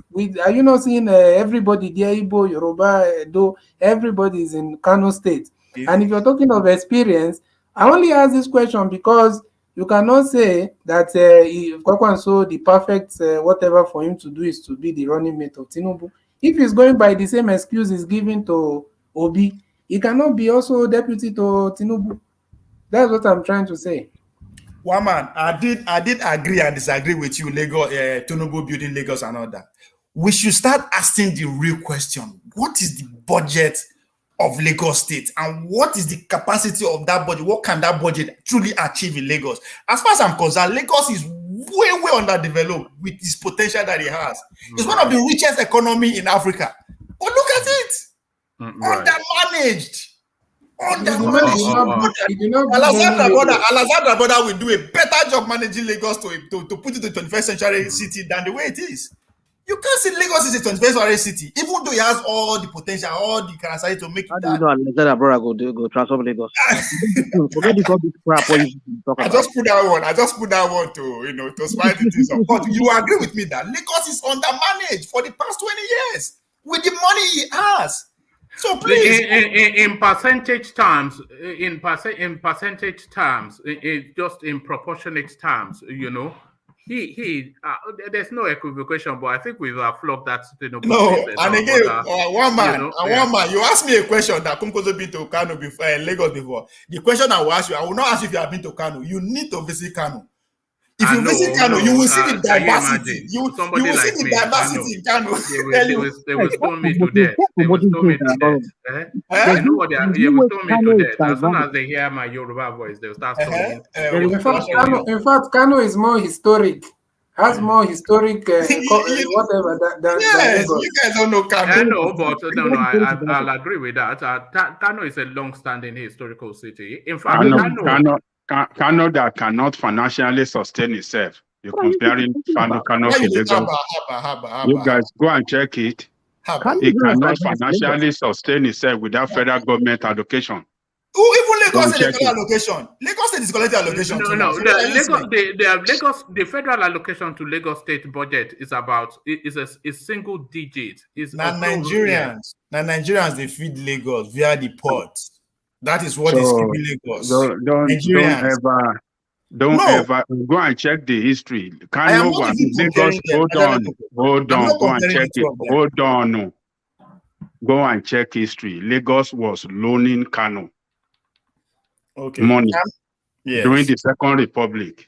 Condemns was loaning Kano in order to develop Kano, to put them on the path of progressive political camp. It was after they toppled the government that we knew that Kano was owing Lagos some sort of amount.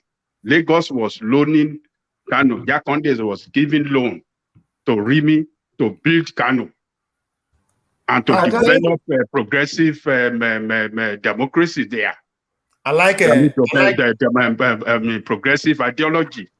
So you guys cannot compare Kano with Lagos at all. So just put Kano by the side. It is not comparison. Now that you bring what's his name, the former Lagos State governor name into the question, Jakonde, will you agree with me? If let's assuming out of nowhere, Jakonde continue being in charge of Lagos, the way Tinubu is in charge of Lagos now, will Lagos be the way it is now? Yeah, no, but you can't do that comparison now. No, I said that. Lagos will be more developed than Lagos is no, hold on. That's not the question. Because what the question you should ask of it is that had Tinubu started when Jakonde started, on his pathway and Jakonde on his pathway, who would have developed Lagos better? I mean, for the people, it's Jakonde, obviously, for the people. Well, Jakonde was working for the people. I don't know about that. Jakonde was working for Lagos. Lagos citizens. He's a socialist. Tinubu was working for the elite. Jakonde was a socialist now. He was a socialist. You know, what it would be for Nigeria? We're a capitalist society. We're a free market. So that's why Tinubu decided to turn Lagos to his own private property. Because it's capitalism we are practicing. That's defamation. That's defamation right there. The issue is this. You cannot compare Tinubu with Jakonde on the area of performance. So you agree with me that Jakonde performed far better than Tinubu.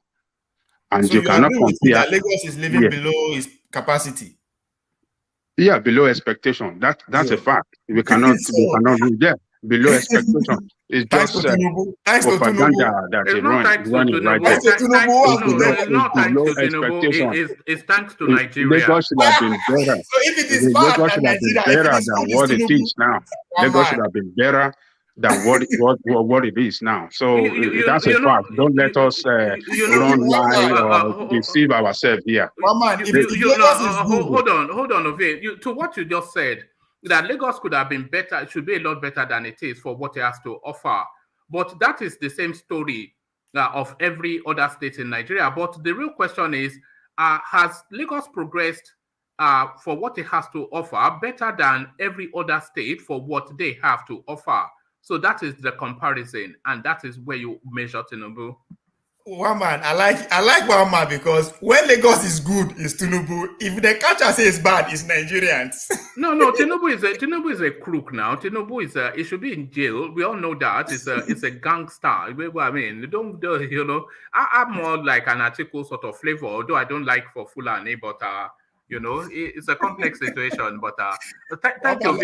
Let's go to Nnamdi Kanu. No, I said Nnamdi Kanu because I said it Nnamdi Kanu, and then I'll have to move on because of our time. Yeah, but yes, I said it here before when they say they would release Nnamdi Kanu before election, and I refer everybody to what Buhari was saying in Rwanda. Buhari was saying the whole community should regard that place as a terrorist. You see the one comment, and that's what he's playing now. But guess what? Again, in another platform, when they talk about the IPOB, in fact, they even threaten me with death and everything. They say Biafra must come to play. They threaten me. What is it? What is happening today? What the political elite decided to do? They introduce that Biafra narrative into the conversation of today. Through who? Through Nnamdi Kanu himself. Because if you look at the clip that he put out, right, from this court, he said, we are to defend our land, not to kill our people. Defend our land. Again, fast forward to that clip again. After he don't go, when people say in the chat, Biafra. So whether we like it or not, Biafra will be on the table come 2023. So I'm still saying that they will release Nnamdi Kanu into the middle of the election, depending on expediency. Well, man, will you do that? I will. If Peter Obi is getting a bit too out of control, I will release Nnamdi Kanu into the middle of his train. Guess where you go get vote if you do that? The whole North, you go get one vote for your party. Don't worry about that. They are not dummies in the North. They will know they play. Okay. They are not dummies. We always say how astute politically they are. I yield the floor to somebody else there. All right, brilliant. Ovie always a delight. Ovie always explodes the space with his psychedelic ideas on everything. So that is Ovie. Is no. Go one man. You know me now. I will stop. I'm broke now. I'm looking for, and I'm looking for Fulani money to continue. Now I'm broke. This is it. Now you have to pipe this your enthusiasm. I can't afford it now. So you know what you have to do, Ovie? You see this your presence on social media. Go to the Kwakwanso organization, whatever, and pipe your enthusiasm into their portal so they see that you are pushing hard for them, and then that way you slice into the some of the monies that Kwakwanso looted as Minister of Defense. I know you like to hear this, but what you just said now, yeah. I have a manager already who is there. I have an agent who is selling me, my manager, in the name of Ministable. is on the chat space. So he's my representative when it comes to that link. Yes. I'm working on that one, man. I'm working on it. Because there's plenty money flowing around now. Also, if you don't get yours now, then they never pay me. But I think I'm a good John Jagagba. Jagagba has enough money to throw. You see what Jagagba has already bought the Nollywood actors. So you see where they are going. So that video you posted on your phone, of Tinubu's what was his name? Tinubu advert in New York. I mean, are people here going to vote? I mean, I don't understand what kind of a misplaced kind of. I mean, no, it wasn't for the Americans. It was for the Nigerians. It's to say that he has an international flavor. So that was just for to get the clip to play to the Nigerian space. What is wrong with our politics? Come on, people, rational man. People, they America, they win election for Nigeria. don't get carried away. I get a lot of people when they appoint as commissioner, minister, they all live here in America. They just appointed, they fly back. So there's a reason why they see that poster there like that. Money will come in from there too. Because I did rather for me to go Nigeria, go vote one vote, I rather send my etiquette money for like 10 people to go cast for the same vote. So now this is a game. Now politics, you have to everything you have to put it on the table. That's what I mind. Either they are relevant or they are not relevant to the question, but you have to just include them. You have, now winner take it all. Never forget that winner take it all. So they will go all out to get it done.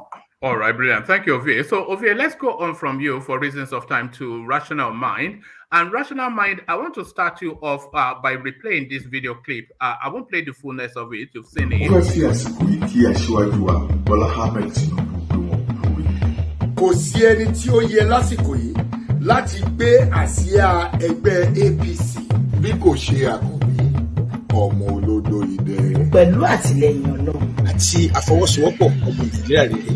Ipò ààrẹ orílẹ̀-èdè Nàìjíríà yìí. Ó ti ṣeé ṣe. Ó dẹ̀ dá wa lójú wípé ìtẹ̀síwájú ọ̀tún á dé borílẹ̀-èdè wa. Nítorí kíni. Aṣíwájú kájúẹ̀. Akíkanjú ni. Ọ̀mọ̀wé ni. Pẹ̀lú ìrírí tó péye. Ìmọ̀ àti òye. Láti darí àwa ọmọ Nàìjíríà dé ilẹ̀ ìlérí. Araba ní bàbá. Ẹni abálábà ní bàbá. Aṣíwájú Bọ́lá Ahmed Tinubu ni. Òun gangan ni. Òun ló kàn. Nítorí wípé òun ló tó gbangba sùn lọ́yẹ̀. Aṣíwájú Bọ́lá Ahmed Tinubu. Àkànbí. Ọmọ olódò dẹ. Jìjàgàbá. Tinubu for president. So there it is right there. So that is going to be the direction of travel, of course, not the coin, Rational Mind. So that's going to be the direction of tribal, the direction of tribal. It's going to be tribal is what I was going. So that's the direction of travel is going to be somewhat tribal, and the social media space is going to be used quite heavily. So there's no Yoruba actor worthy of note that is not on that space, telling everybody that they have influence over the direction to go. So there it is right there. The money bag politics begins. Rational Mind. Yeah, you see, I mean, it's when you play that thing, I was just, I'm just having upset stomach. My stomach is just like, what is going on? What is wrong with people? I mean, I know it's all about the money. As long as they get paid, people are transactional kind of actors. These are actors without no principles. These are people who sell anything and everything. They don't mind. We're talking about a man who everybody knows the scandal surrounding him, his mental state of mind, and all of that in play. And you still refer to him as Araba, referring to him as Unlokon, all those kind of things. And he was like, what is wrong with these people? I mean, are people okay? Are people okay in the head? I mean, you see, but then that's up to me. For me, that's my own opinion. That's how it is. Everybody has one vote. I have one vote. They have one vote. But then, like you call them influencer, well, there are people that they will be influenced by them because they see them as who they are, actors. People want to become like them, and they will always listen to them. But the question is, this guy they are promoting, is he the best he can offer? Is it the best we can have to lead us?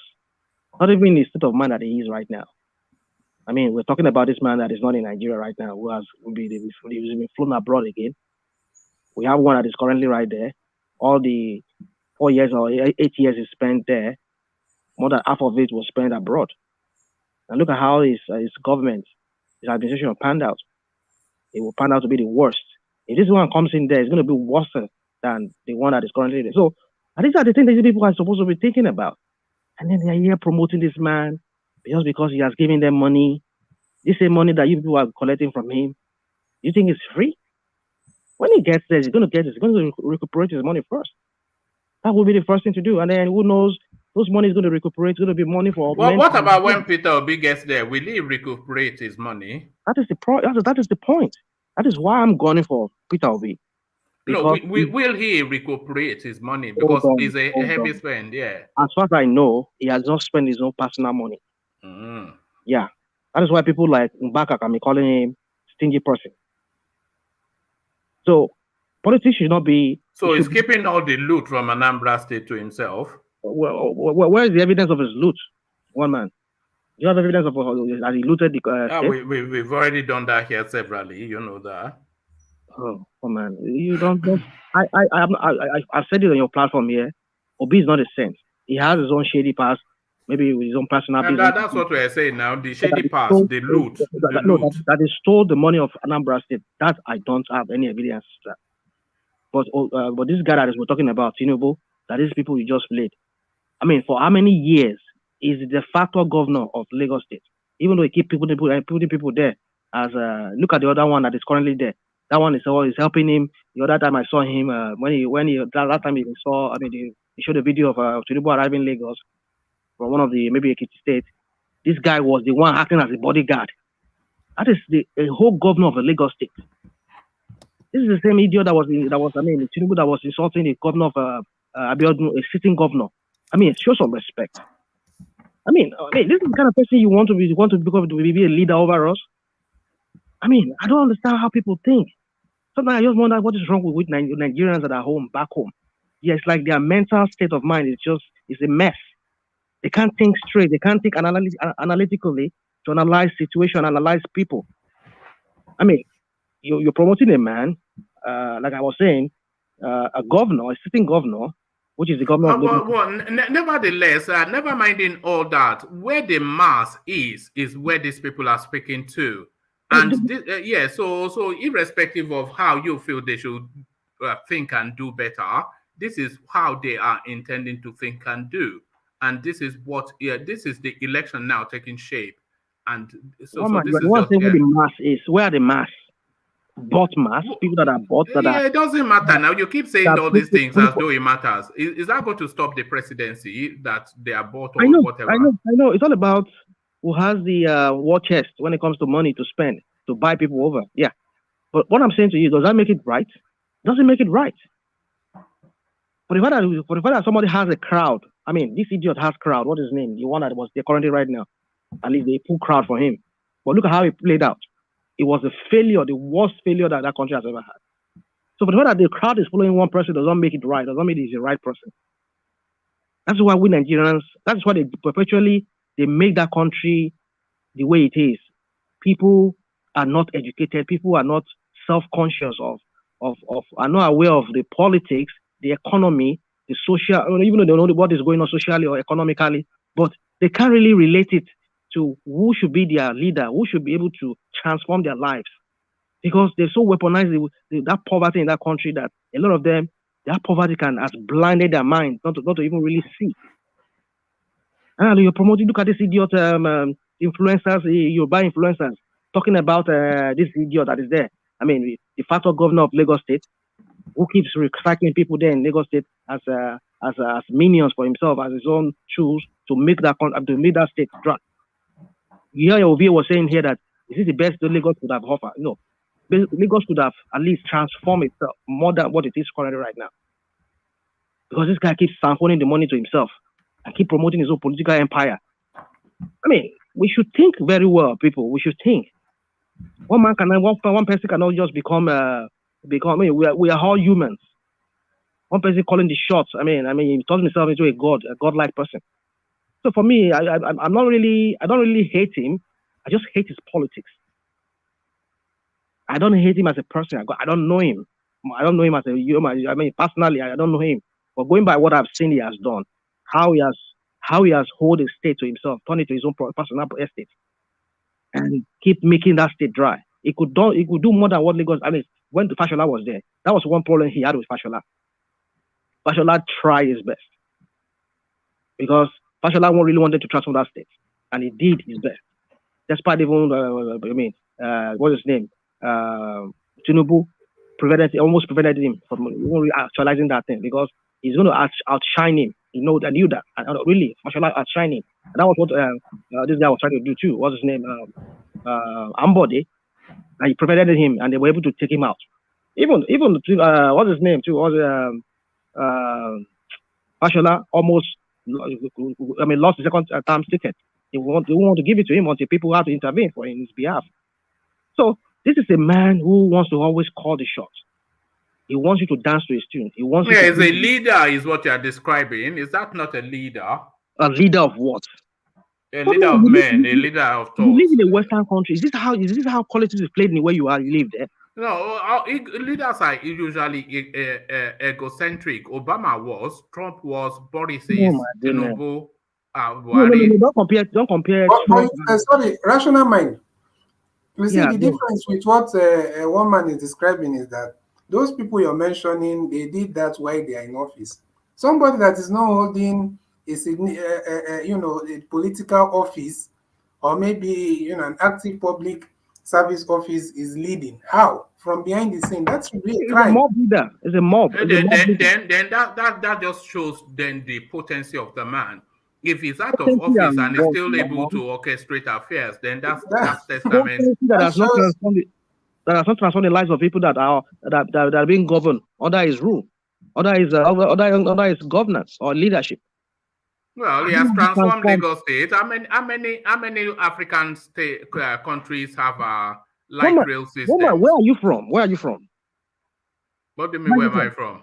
Yeah, I mean, I'm from Oyo Alaafin. So you are from Alaafin. Have you been to Lagos? Well, I live in Oregon, so I think that Oregon, is Lagos. where you live there. How is Oregon? Oregon of those days and Oregon of now. What is the difference? The difference is light and day. Vast improvements. Vast improvement in Oregon. Oregon that I went through some. The road from the thing from to the Ojota to Victoria Island. He built that road. That Okwebi, he built it. He built Allen Avenue. He built the link from that goes through 7-Up all the way into the Secretariat. He built the Secretariat. All of that within that space. Tinubu built it or Fashola built it? Don't worry. What do you mean? Are you not saying that Tinubu holds the Lagos? No. We need to differentiate that very well so that we know clearly that who did that. Fashola did it, not Tinubu. Who told you that? It was Tinubu's plan, wasn't it? Eco Atlantic. He built it. Why did he do it when he was there? Do everything. Well, you made this very funny comments. What do you mean? Why didn't he? What it will build Nanya in 8 years? Can I interject, one man? Can I interject? Go on.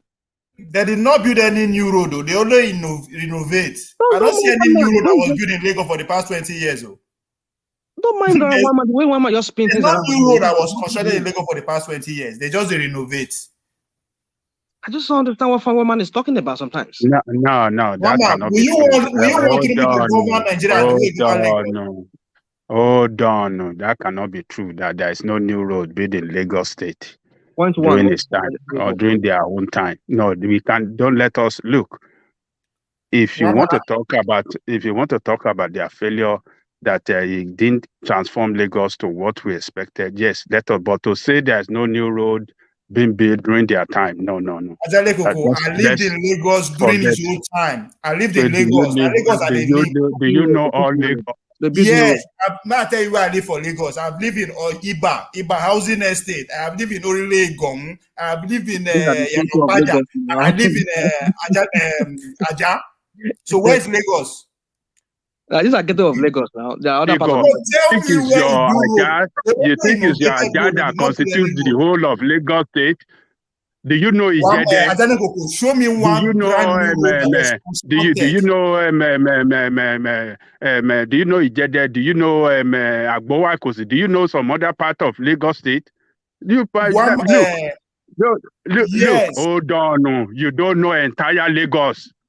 Go and sit down. You live in Papa and you. I have lived in Iba Housing Estate. I have lived in Yanokpaja. I have lived in Olegomu. I train in Lagos through Lere. I currently live in Aja. Tell me where Lagos day. We get house for Alagbado where but not at the level that we would expect with the kind of income revenue that Lagos State is generating. Okay.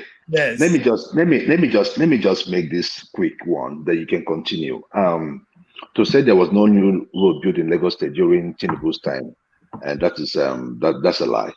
Point it out. And hold on. I stay in Ebute, so I was in the heart of Lagos. Besides, before he came into power, the infrastructures were already decayed. If you go towards the marina area, those areas used to be flooded because we sell at Madison, Balogu. That's where my mom has a market. Okay, so we go there. Those places used to be a mess. For the first time, I won't forget it, on Marina.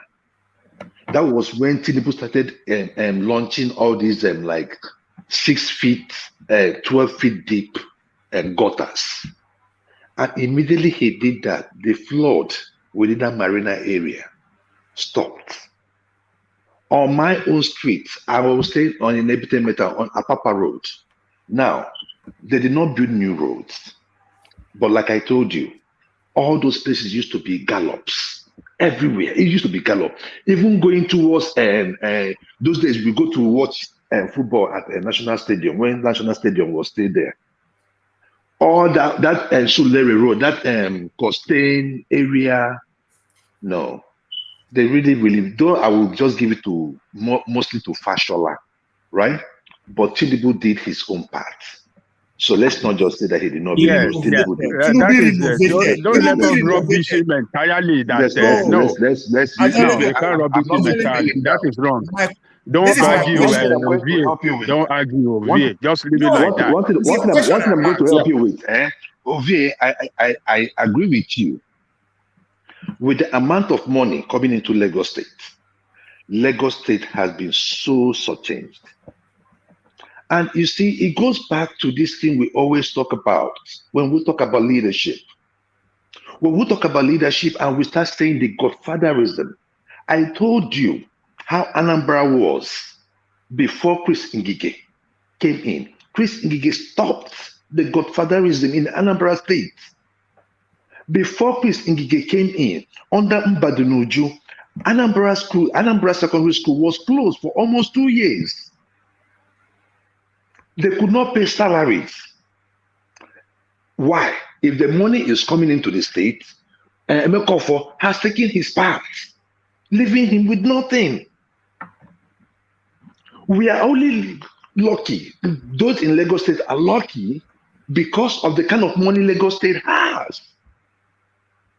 When we are talking about how they started increasing taxes, no. If Lagos State gets 51 billion every month, Lagos State ought to have changed drastically. It should be a question of night and day. But that is not the case.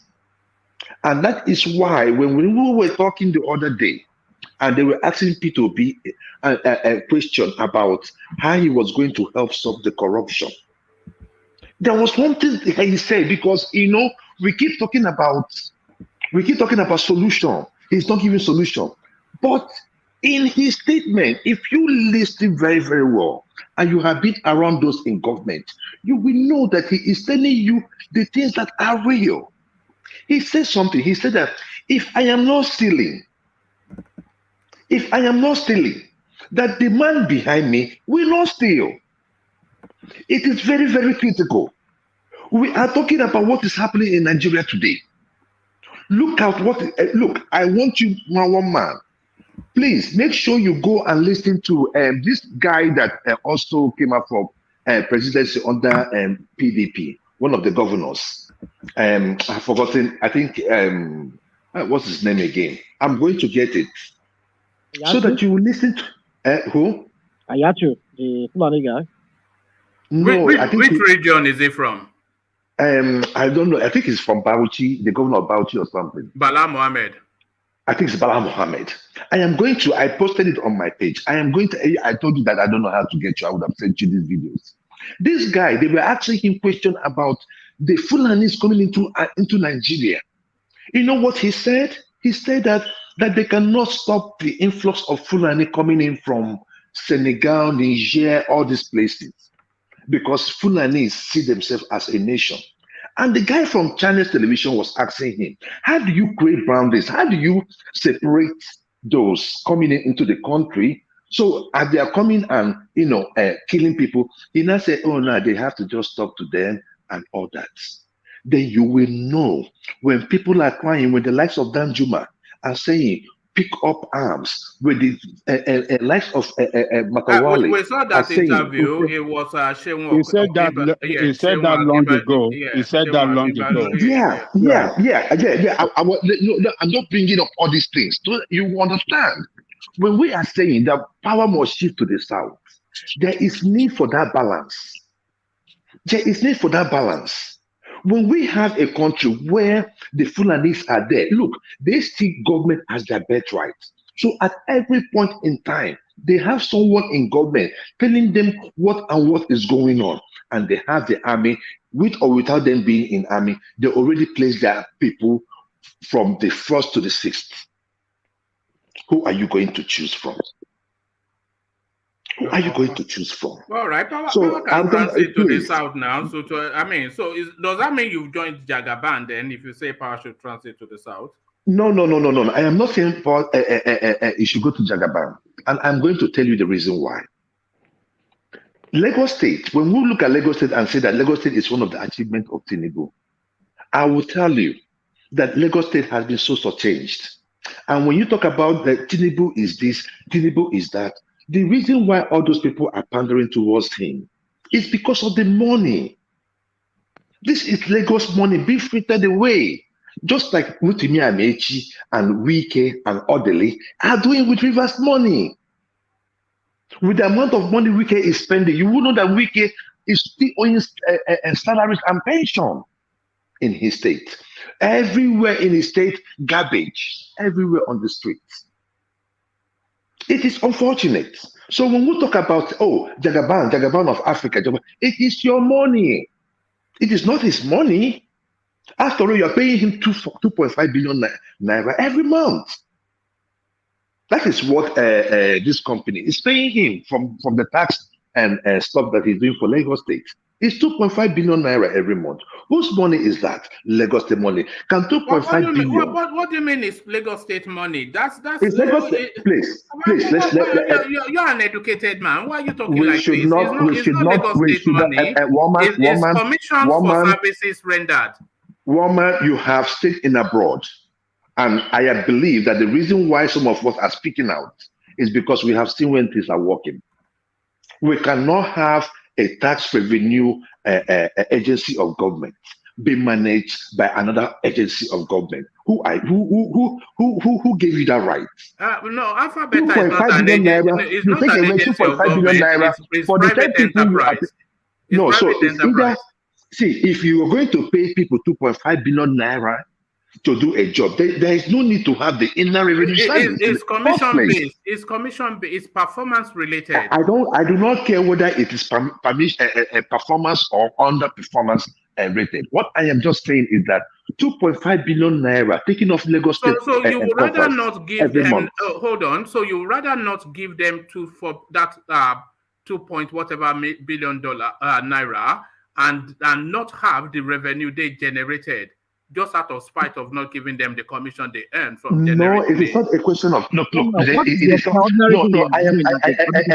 I'm talking about the lackadaisical nature of our civil service. Our civil service. Hold on, Joe. So that's let's use round figures. So let's say let's use 100 naira.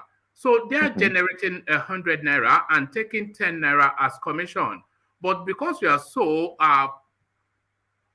irked by that 10 naira, you are willing to forgo the 90 naira that they are generating for you. No. With or without them, Mr. Woman.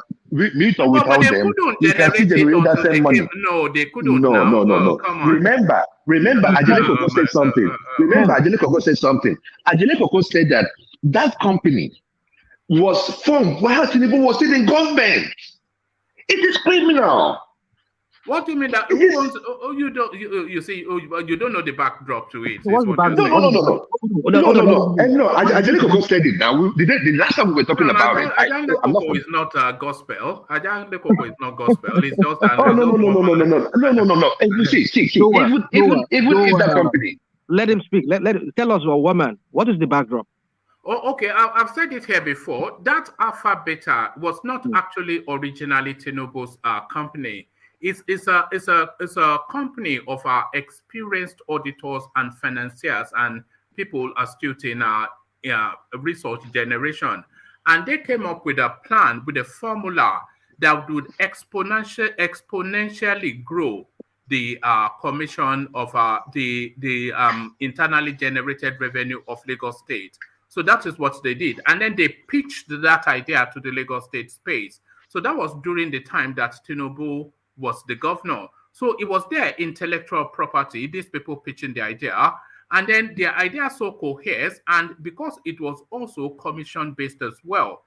The Lagos State space bought the idea, but then Tinubu also bought into that company. So that is the thing. So it wasn't actually a company that Tinubu formed. He actually bought into that company. Okay, now, but don't you see conflict of interest there? Yes, there is conflict of interest there, of course, patently, because he used now, his but influence. eventually, who will now become the owner, the sole owner of that company? Well, he's not the sole owner. Why do you say things that you? Hold on. Can you hold on? Do you know that Tinubu is the sole owner of Alpha Beta? He is. Why are you saying that? Hold on. No, hold on. Do you know that he's the sole owner? Would you allow me speak? Oh, okay, but you must defend that statement, though. Do you know that he's the sole owner? He has more than 50% stake on that in that Alpha Beta. No, that wasn't what you said. You said it's the sole owner. No, maybe I should have rephrased it better. So this is the thing. Now you must always speak as you know. Speak as you know. Now I've retracted that, but he has the largest stake in Alpha Beta. Do you know that for a fact? Yeah, it is there. Go on.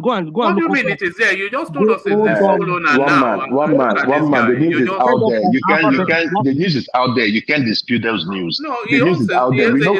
We know who owns Alpha Beta. No, I've not checked that company house. But now, okay. Now you have seen the conflict of interest, because for me, as a government, I would rather buy that idea. After all, let me tell you something. I write proposal when I was in Nigeria. I was writing proposal to government. And how do we do it? If the government want to work with us, we know how we do it. It will be based on commission. But it is not when the governor himself. If I want to work, I work with you as a government. No, it's sharp. There are services. Yes. There are services. Well, would you say it's corrupt? No, it's sharp. No. See, no. It is corruption. It's sharp practice. It's sharp practice. Whether you call it sharp practice or wrong practice, it is corruption. It is corruption, and we cannot. So that is where I was coming from, right? So if you look at Lagos State and what has happened, and when you look at all these people paying homage to Tinubu, what do they have in common? These guys are political career politicians. They cannot live off that politics. So what do? You are going to keep changing the people in favor of Asiwaju or anything that he stands for, rather than the people. So that's what I'm saying. So to what end? Which would you rather have? What did Babangida even come into my head? Tinubu with brilliant ideas, or Peter Obi with pedestrian ideas. And corrupt Tinubu with brilliant ideas, or honest Peter Obi with pedestrian ideas.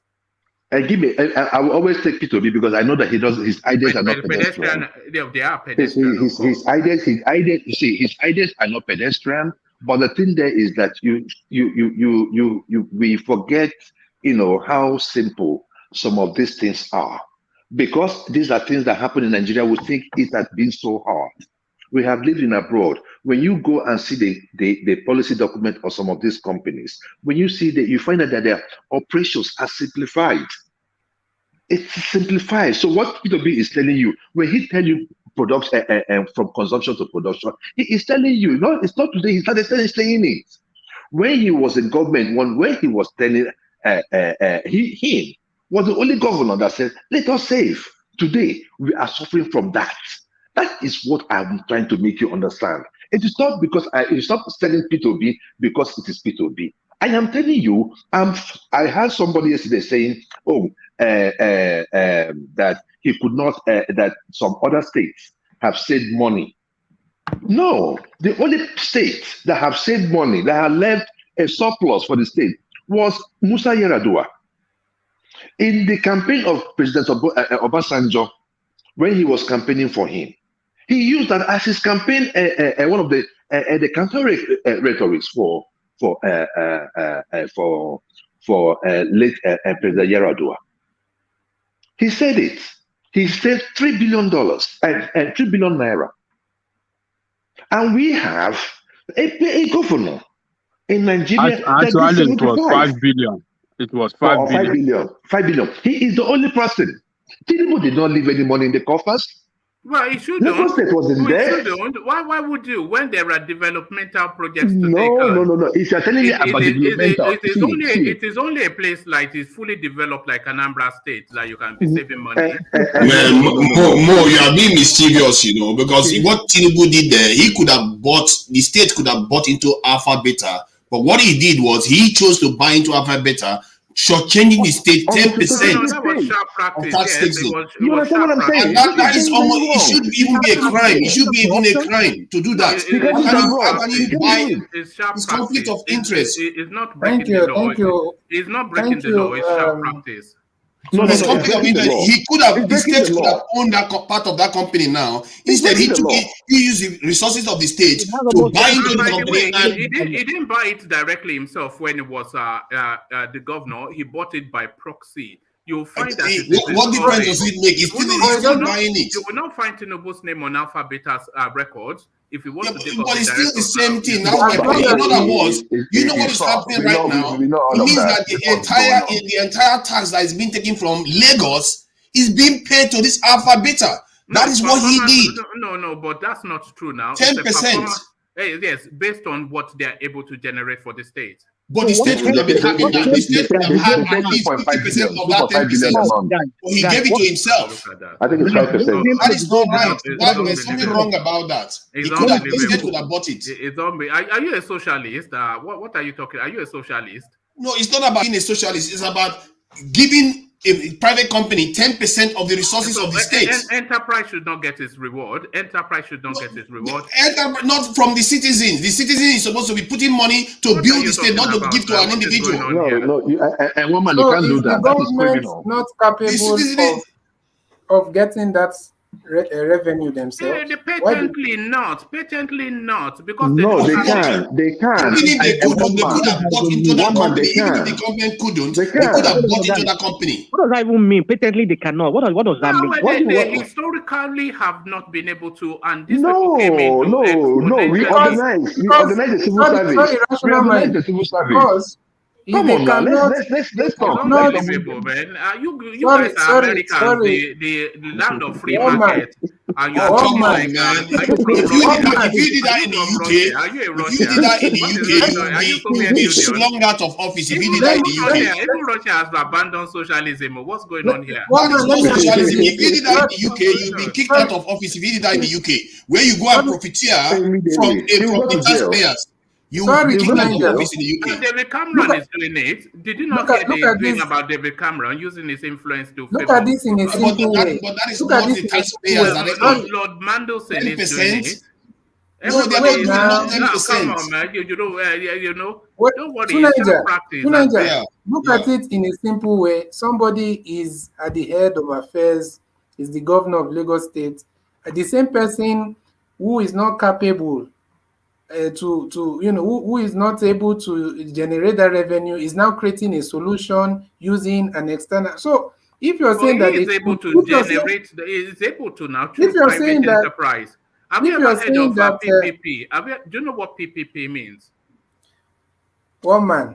Let us not say is a lot. 10%. What you are saying, PPP has nothing to do with this one, please. Thank you. What you are saying, this is what CBD is saying as though. What I'm saying is this now. What the man who failed to generate the revenue is still the government, and he went and used a proxy, whatever you said. No, he did not fail to generate the revenue now. Was he not the governor when Alpha Beta started? Yeah, but he generated more revenue, not to say he did not generate it. What are you talking about? He has an incentive to generate money, man. He has to make money. You said the government could not. You guys are saying. You are saying the government could not collect the revenue themselves. No, that's not what I said. Lagos State has its own revenue service, which were generating just the bog standard revenue that was their capacity. But this Alpha Beta, they've been able to, through international experience and global research, they've been able to identify a series of pockets of new revenues that the state neither has the capacity nor had the identification to tap into. And they've built a model to access those new revenue spaces. Stop it. I get what you mean. But look at two countries in Europe. I think it's Norway and Denmark. They actually create private companies. This country is known for doing. They will create a private company to profiteer for the state. This guy, what he did was he created a private company to profiteer for himself. He bought into a private company that had an excellent idea. He didn't, right? There are steps out there that he could have created a private company for the state. Yeah, he did it for himself. Separately, but in this instance, he bought into an existing company. One man play. That's not fair. What the guy did, when you think about it deeply, there's something unseemly about it. No, there's something unseemly about it when you compare it to what other governments are doing out there. They try to give the state as much resources as possible, but this guy took resources from the state. When he could have actually done it. That's an unfair thing to say. He didn't take resources from the state. He tapped into the tax base of the state, whereby even if the tax base goes to 1 trillion, he will still get 10%. That is massive. My goodness. I'm staggered by what I'm hearing. Staggered. Yeah. Even if the revenue went down or went up, either way, he's going to make money. He just gave himself 10%. Whether it goes up or goes down, he will make money. 10% now. What's the standard commission? Hold on. What's the standard commission for enterprise? Even Shell doesn't make more than 10% profit. Well, there you are. So is that not standard practice? No. Shell, an oil company, doesn't make more than 10% profit annually. That's but standard taxpayers. practice. No, it's not standard actually. I don't understand why you call it standard. 10% profit a year. How many companies? When people talk about commission, what do they usually percentile? I don't know. I know real estate is not 10%. I can assure you that. Yeah, forget real estate, but globally, it's not. Even in the UK, you know it yourself. How many companies, UK companies, make more than 10% profit a year? How many Tesco? What are you Does talking Tesco about? make 10% a year? I don't know, man. None of them do. But you see a state governor that was a governor when he was. Come on, man, you can't defend this. Anybody now, if you defend this, anybody that goes to office, they are undercharging collecting Lagos money. State. They are undercharging. Oh my God! Oh my God! Please, one man, tell me you on copy. Before you come in, can I interject, please? Yeah, hold on. Before you do that, let me acknowledge some of the super chats that are coming in. And this one is pointing in your direction, Joel. And from the mighty one, Mr. Gomez. He's asking, being a Lagosian himself, he says, Joel, where did you reside in Apapa Road? So he knows Apapa Road like the back of his hand, of course. So okay, I was saying, to answer, but that's the question. I said off Apapa Road. I was said on Makodi Street, off Apapa Road. Oh, all right. So it's an Saleko boy. In Ebutemeta, and right now I've moved to Lekki. Look at that. That's another alpha beta right there. You move from my another alpha beta. Let me highlight something else. Sorry, sorry, please. Can I sweep up the super chat first, just to acknowledge the people that are communicating via data. So this is Joseph K. He says, Ovie, longest time. Good to see you. So those are Ovie's fan club doing Twale. So that's Joseph K saying hello to Ovie.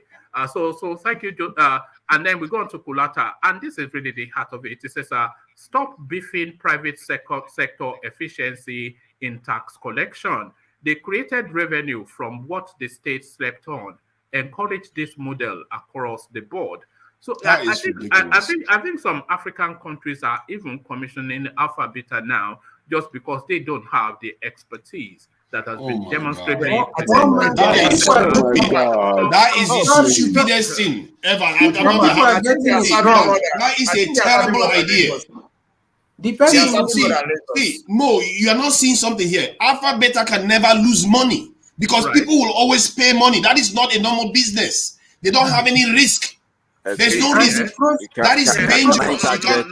You're creating a sub-state. You are basically creating a sub-state. That's a reward for a good idea. There is no risk. That is exploitative. It's going to blow up in our face sooner or later. Because there's no risk. There's no risk involved. Okay, hold on. How is it exploitative when they have quadrupled the revenue of Lagos State? Yeah, okay. Do they have any cap? Did they put any cap on them? Did they say that? Put a cap on them? Exactly. That's my point. There is no risk. They just collect money from people. If they collect 100 naira, they take 10 naira. If they collect 1 million naira, they take 100. That is just profiteering. Do you know that? Do you know that when an artist releases a song, it gets royalty for life just for that 10 minutes work? There is so much gaping hole for corruption there, and this kind of stuff that drives Nigerians crazy. I think you're a socialist, but forget about you should have done that for the state. It's not about socialism. You should have done that for the state. Let's hear from RB. Let's hear from RB. Can you wait, please? Okay, we know corruption is a very big deal in Nigeria. Okay, and I'll tell you this: I know about some of the third party that the Lagos state government use when they come to housing projects in order to share to people who are qualified for it. And they use third party, and there is less, corruption involved, and everybody who was qualified. And less bureaucracy. So and less bureaucracy. My brother, my family benefited from that. I'll tell you, I have people who benefited from some of these third parties that these people use. So you don't need to have letters from Chief from Igaolorogun before you can get something. I'm a Lagosian myself, but all this stuff in the bursary office and some of all these scholarship that the government provide, there's a lot of corruption involved in it. When you just use the regular government department to do it, they will tell people to go bring money just to get their name coming out of the list. You see, all this stuff, the government is more likely to lose money, even 50% of the money rendered if they use the regular department than having the third party take 10% and remit the rest. So they have more to gain, okay? than having what's it called, the regular department do it, and their It's capacity just basic also. stuff, isn't it? So, I mean, private enterprise runs enterprise better than government. So we all know this. Also, before we castigate Tinubu in terms of conflict of interest, Obi, you might want to look at the house of the guy you supporting first. Okay, I try to be centered in terms of argument. Okay, I remember last time when they were doing what's it called, when they were doing a debate, and Kadiri, the lady in NTA, asked Obi the question about his conflict of interest of family being in the company he invested in. And his answer was, I remember vividly, the answer was, if there is a conflict of interest or not, was there an improvement in it? So he didn't resolve the problem of his basic argument is making corruption legal. That's his argument. Let's make corruption legal. No. Okay, so I will defend that. I will defend that. I will defend that. Now, Abi. The rules will change on that picture of now. Oh, yeah, no, so was let Joel change the rules. I will not allow you. No. It's not going to fly. You are not going to tarnish Obi's image. What they said, it was on an Arise TV, and that question was asked, I think, by Tundu, and it was about the Sab Miller company that came into Anambra State. Yes, that is family. And it happened to be that he has shares in the company. All right. And the company was doing very well. Hold on. No. Hold on. One man, just listen. Let him land now. Hold on. This guy is on the air. He dey fly now. Let him land. He want to land in Nashville International Airport. He's on the air. Let him land. He's coming home. He's coming back home. Let me land. Look at that. The tarmac is clear. The tarmac is clear. Just land now. You're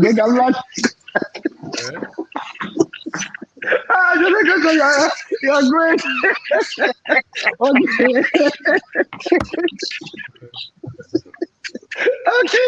Okay. Let's be serious. Look. I just stop it. Okay, so what actually happened was that the one has a company in this. I think they have some shares in that company, right? And he looked at the company and said that the company is doing very, very well. That was the company he brought into Anambra State. Okay, now if we say it's a conflict of interest, if that's what it seems like.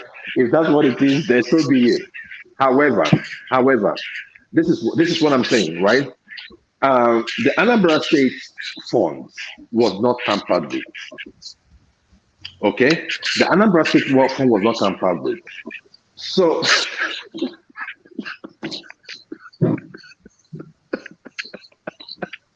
you guys are crazy.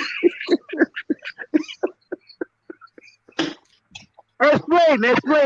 We are basically saying that we should make corruption legal. That's what we are basically saying. Let's make corruption legal. Okay. All state governors will want to do the same thing. They want to profiteer from it. Say 10% of the tax base of a state going to one company is unseemly and it should be illegal. That's also untrue. Also untrue. Okay. What you just said. I thought you said 10% commission. Hold on, Joel. That was a blatant fraud. Sorry, hold on, Joel. Also untrue what you just said. You said 10% commission. 10% commission from the new revenue that they generate is what not they from get. The old one. No, it's from the revenue that they. And the new one is what? The new one is whatever new 1,000%. Yes, of what the original one was. We are talking about it's basically the tax base. Let's not pretend that's not what is happening here. No, we can't. They also have infrastructure invested in this. When you say it's just for free, remember they have staff and everything also. Most so when of you just it is software. Stop making. They have cost of operation too. So why are you just saying that they don't have cost of operation? They have intellectual property. which is software based. Most of it is software based. My goodness. They have a patent for, a patent for it. My point is that the state could have bought it as a private company, so that any profit that company makes, they share it with the state. Why would the state buy somebody else's idea? Why would the state buy? They do it all the time. Is America going to buy Google because Google has a good idea? Oh yeah, they do. American government buys into companies all the time, and Do they own Google? What are you don't have about? to own everything. They have to. There you are. They have to buy some share out of it, and that is what I would have expected somebody that is serving the state loyally to go and do. Say this company remain on your own, but we'll buy 30% stake, which means that 10% now is no longer 10%, is 7% or even less. But instead, he went and gave the whole thing to the company. Then 10% goes to them. That, for me, that seems unseemly. I don't know anywhere in the world this is happening. I don't know how we can seem unseemly to you. It's 10% of revenues that the state did not have before, and they did not even have the capacity to identify, never mind generate. So this company has able to create a model that opens up that revenue space. And you are saying they cannot get a commission from it. They're not creating a model. It's like saying, I'm just saying that the profit that they are making should have been passed to the states. It shouldn't go to the individual. The model will remain the same. Listen again. Lagos State already has its own revenue generating service. This company comes up with a model that identifies methods, spaces, and ideas to generate and explode the revenues for Lagos State. So this is this company's intellectual property. So they pitch the idea to Lagos State to generate that revenue. And for that idea, for their ingenuity, they ask for a commission of 10%. You know that the IMF loan that they give to us, it's not even up to that percentage. Can you stay with the example? Do you object to that? I object to that strongly, because the point is that the state could have bought into it. You are saying that you should go to individuals. Even IMF doesn't give us a loan with that kind of interest rate. These guys are making 10% from the tax base of Lagos. If it goes to 1 billion, 1 quadrillion, they take 10%. Yes, that is crazy. Hold on. What makes it bad is that this doesn't happen anywhere in the world. Give me an example. No, what you are saying is false. What you are saying is false. What you are saying is false. They are not making 10% of the revenue base of Lagos State. They are making 10%. Listen, to Nigeria, they are making 10% of whatever new revenue they are able to generate for this state. Okay, so let's go on that one. It's over 1,000%. It's immaterial. So that's new revenue they are generating. Are you saying they should not generate the new revenue for the state? Okay. Hold on. Let me understand what Mo is saying. Let me just flesh out what Mo is saying. I need to understand. Are you saying they should not generate the new revenues for the state, or they should not profit if they generate it? Okay, no, let me try. Hold on now. Let me just try to understand what he's saying.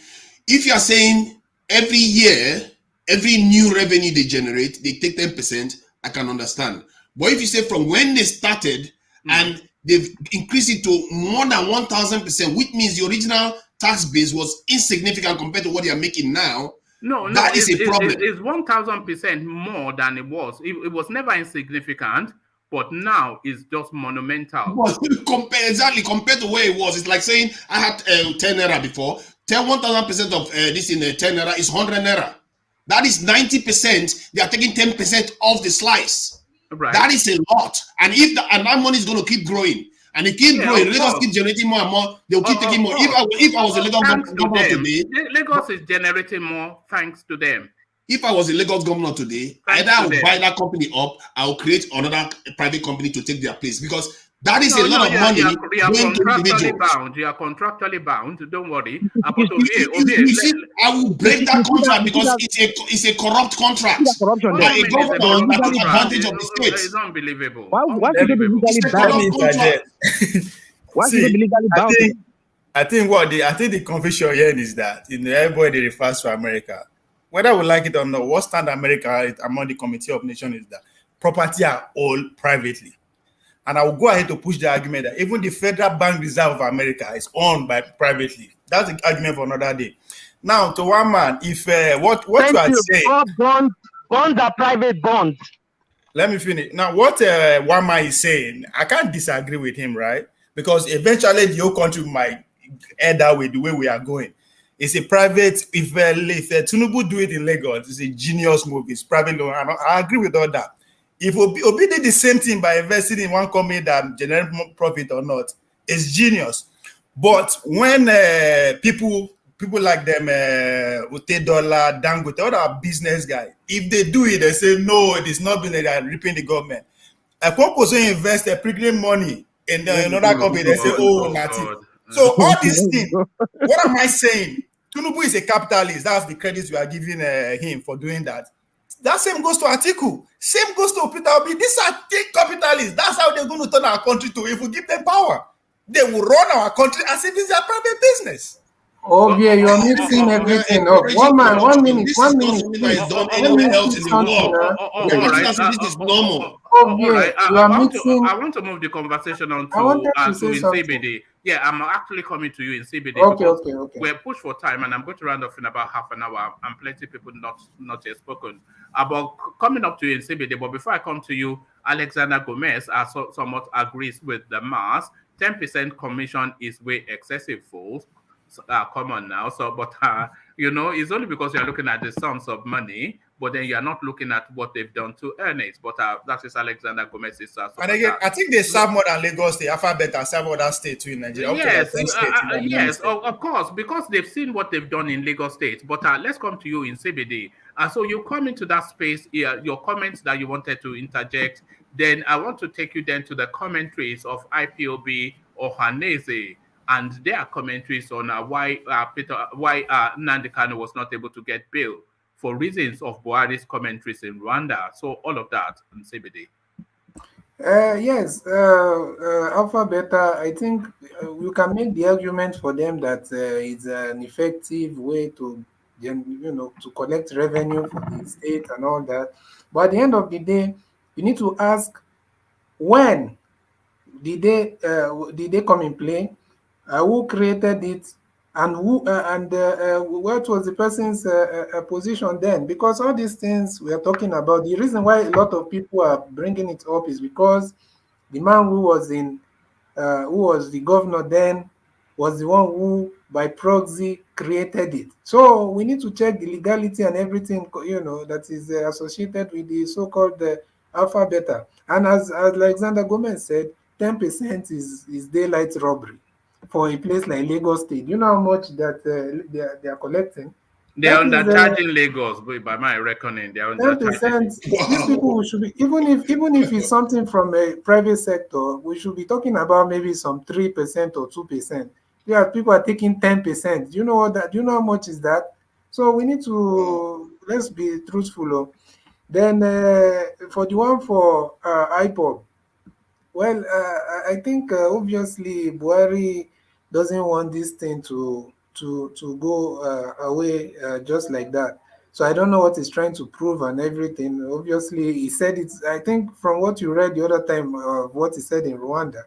Yeah, I don't know if it's what he said, because sometimes the way you put your headings, that NNAMDI Kanu insulted him or whatever. So you see the kind of reasons. If that was what he said, it's more like he's just taking the thing as a personal. I think you shouldn't, as a leader, you shouldn't allow emotions to, to control the, the outcome of something like this, because of, you have to look at the greater that comment it will clearly prejudice the judges. When NNAMDI Kanu's bail application was coming up just in a couple of days, and just within days of that, the president, so-called, says that the guy should not be allowed out of jail because he jumped bail in the first instance. So that already signals to the judge that he doesn't want NNAMDI Kanu released. And that is illegal, by the way, what Buhari did. So it's amazing, and unfortunately we are I think they're just using the rule of law and all that court judgment to just hide, just to deceive people, because we already know what happens there. if they are following court legal procedure, will the man even still be in detention by this time without any, without even giving him bail first? And so I think everybody knows what is happening in Nigeria by this time, and anybody that is claiming that they don't know, maybe they are not from Nigeria. So we already know what that is, and I believe that yes, that. But I don't see it like it's because of the comments. All these things, even if you had not made any comment, the judge cannot do anything without. We know how it works, without without the go ahead of the president. Unfortunately, the president of Nigeria is like the queen of. In fact, Queen of England. I don't think she has even that power. It's just some kind of. It's almost like an imperialist a political system, because anything that they say is what that's why when people are bringing issues that will be what will he do as a president, I'm telling you that we are not yet there. We are not in America. Let's not deceive ourselves. Once the president is there, you'll find out that everybody will start decamping to the president's party. Before you know, majority immediately, depending on the character, and the character of the president. If he has a very strong character, and that's someone that not like Jonathan. Jonathan was a very good president, but he was too lenient, trying to appease his detractors and his enemies. But if you have someone with a very strong personality, you find out that a lot of all these politicians, House of Reps, Senate, everybody will start decamping. Because at the end of the day, they know that if they don't play to what the presidency, wants, as much as they are saying that they are the lawmakers and everything, is it not the president that is choosing ministers and all these people? Before you know, they will just use EFCC, everything, go after you. So I don't believe that there is. So my point, I think the point I'm trying to make is that the president controls a lot of things that is not even written, So that's how it works in Nigeria, unfortunately. So I will just round up by saying all these excuses we are making for Tinubu is just is so sad. I think sometimes we just have to come out from our. Are we measuring him by different standards? Because we just cited the example now. Is Alpha Beta is a criminal, but SB Miller, Peter Obi is a genius. So is it different standards? FB Miller, what is the relationship with FB Miller and the Anambra State people? His family-owned company. He's palmed it off on Anambra State and is criminal of the taxpayers in that space. If that was Tinubu in Lagos, you'd have been throwing stones. FB Miller, when was it created? And what is their relationship with the Anambra people or the government? And what is Peter Obi's family stake in that company? No, Sam Miller is a South African company. Right. What is Peter Obi's stake? What is Peter Obi's family stake in the company? Hold on. Sam Miller is a South African company. Long before he became governor, he has invested in the company. Right. Then when he was looking, so when he was now looking for a company that was going to come to take over. Hold on. We used to have what we call Premier Breweries. So that company went down. So for them, they put out some bids, I think, and they bought into the bid. Look, that company is where I'm working today, and the government is making its money from the company. So I am not losing money. Is that because Peter Obi invested $12-point-something million in it, and the value of the shares now is just over $5 million. So you are actually losing money. It's lost over close to what? 55 how can you lose? Yeah, it lost value. Shares are down. I don't know if you have some shares. I have shares. Most shares are down, but it will come up. It will come up eventually. I mean, once the company is doing well and they put their books together, the shares will come up. That is not the issue here. It is not like he took the money. Look, I'm telling you guys something, right? He had the option as a state governor to put that money in his pocket. And what will happen? EFCC will come after him. And they will go after him like they're going after all. He left 75 billion. How much did the accountant general steal? I thought it was 40. Is it 75 now? No. It's 75 billion. He has been constant with that. 75 billion. 75. So 75 billion. Yeah, and people usually bring up what did Obi do and all that. I don't know if people are even doing research, but let me not go into all that right now. But just go and check. The man actually go and verify. When people are talking about what's it called? Human capital development and everything. That is the only way that we can come out of our problem in Nigeria. In fact, in Africa, by extension, because once you invest in the people, you a lot of things will just work well. Whether it's poverty, whether it's security, everything. That's the difference between Africans and Europeans or Americans or this developed world. So that's what we need to be looking at. Tinubu, let us stop making excuses. That is why people are drawing back, because it seems like we are trying to legalize criminality, or we are trying to ignore it. Nobody's legalizing criminality. If we're legalizing criminality, we'll be endorsing Peter Obi. One man. So you understand that Tinubu placeholders certificate is missing too. I don't know how. Hold on. What did you say? The placeholder to Tinubu, his certificate is missing. Right. So I am trying to look at this Tinubu's country. certificate is now missing. Just hold on there. Let me just quickly give you this. This is for your benefit, Joel. So Tinubu's former boss at Mobile, Pius Oluwole, speaks on his certificate controversy. Pius Oluwole Akinyelure, Bola Tinubu's former boss at Mobile Oil and presently a member of the NNPC board, has reacted to the controversy surrounding the school certificate of the former Lagos State governor. In a post shared on Facebook, Pius said Tinubu's credentials were scrutinized and considered genuine and authentic when he appeared for an interview at Mobile. He said Tinubu would never have been employed by the organization if any of his credentials were found wanting, no matter how small. According to Pius, Tinubu was employed as a senior auditor and he carried out a very comprehensive audit like never before, which indicted many directors, including the managing director. He added that Tinubu was later appointed as treasurer in the organization before he resigned from the company to join politics. He said, I met Bola Ahmed Tinubu the first time when we shortlisted his name at Mobile Oil. He appeared for the interview and we scrutinized his credentials. We referred all his credentials to the awarding institutions and we found out at Mobile that they were genuine and authentic. He would never have been employed by our organization if any, no matter how minute, of his credentials were found wanting.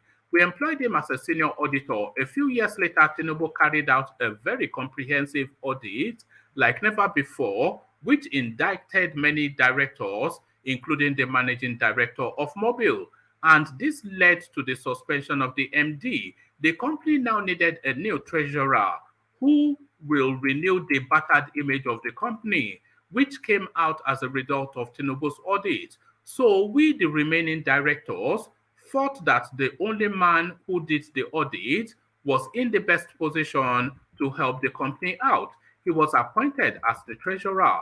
A few years later, he came to meet me that he would want to resign from the company to join politics so that he can serve his people and humanity. He was already looking very unstoppable. That was how he left Mobile to join our politics. So this is Mobile Oil, one of the leading oil companies in the world. And this guy was appointed not as a tea man or a bathroom cleaner, but as a senior auditor. Every single detail of his credential, they checked with a fine-tooth comb.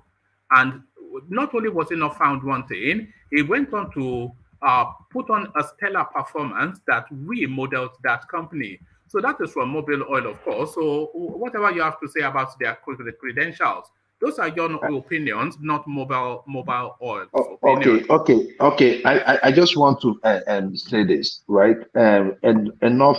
Sorry, let me post the link to that so that people they don't have to take me for my words. But carry on, yeah. Yeah, enough about the certificate thing going on. One man, Tinubu did not provide his certificate for the university he went to. And what we are just saying, I went to school here as well. Anytime I want my transcript, hold on, please, or please, I want my hold on. certificate. Hold on, please. I'm sorry. This is Branberry. I mean, we've been flogging these things for so long. Okay, there are so much pressing issues in Nigeria. That's what I'm saying. So I just want to just brush this aside. Why do we keep flogging Tinubu and Peter Obi? Where is Atiku? Come on, man, let's because move on. Because he's not. I think he's not going anywhere in the election. I told you earlier on, the election is between Peter Obi and Atiku. Those are the two. Those are the two forerunners. I'm just telling you. Sorry. It's between Peter Obi and Tinubu. And Kwakwanso is fourth. Then Atiku is third. The front runner in this election is between Peter Obi and Tinubu. Now, see, Tinubu's undoing will be. I don't know if you listened to the governor of Benue State this morning. It's so much. There is this emphasis about the North. The North has so many fractions. I think we are beginning to, I think we are being deficits. We have the deficit mentality right now. It's affected our side. Oh, the North can do this. No. When it comes to in politics, the North are one, right? But in their everyday today activity, they are reminded that, oh, you are Ativu, you are Idoma, you are Hausa.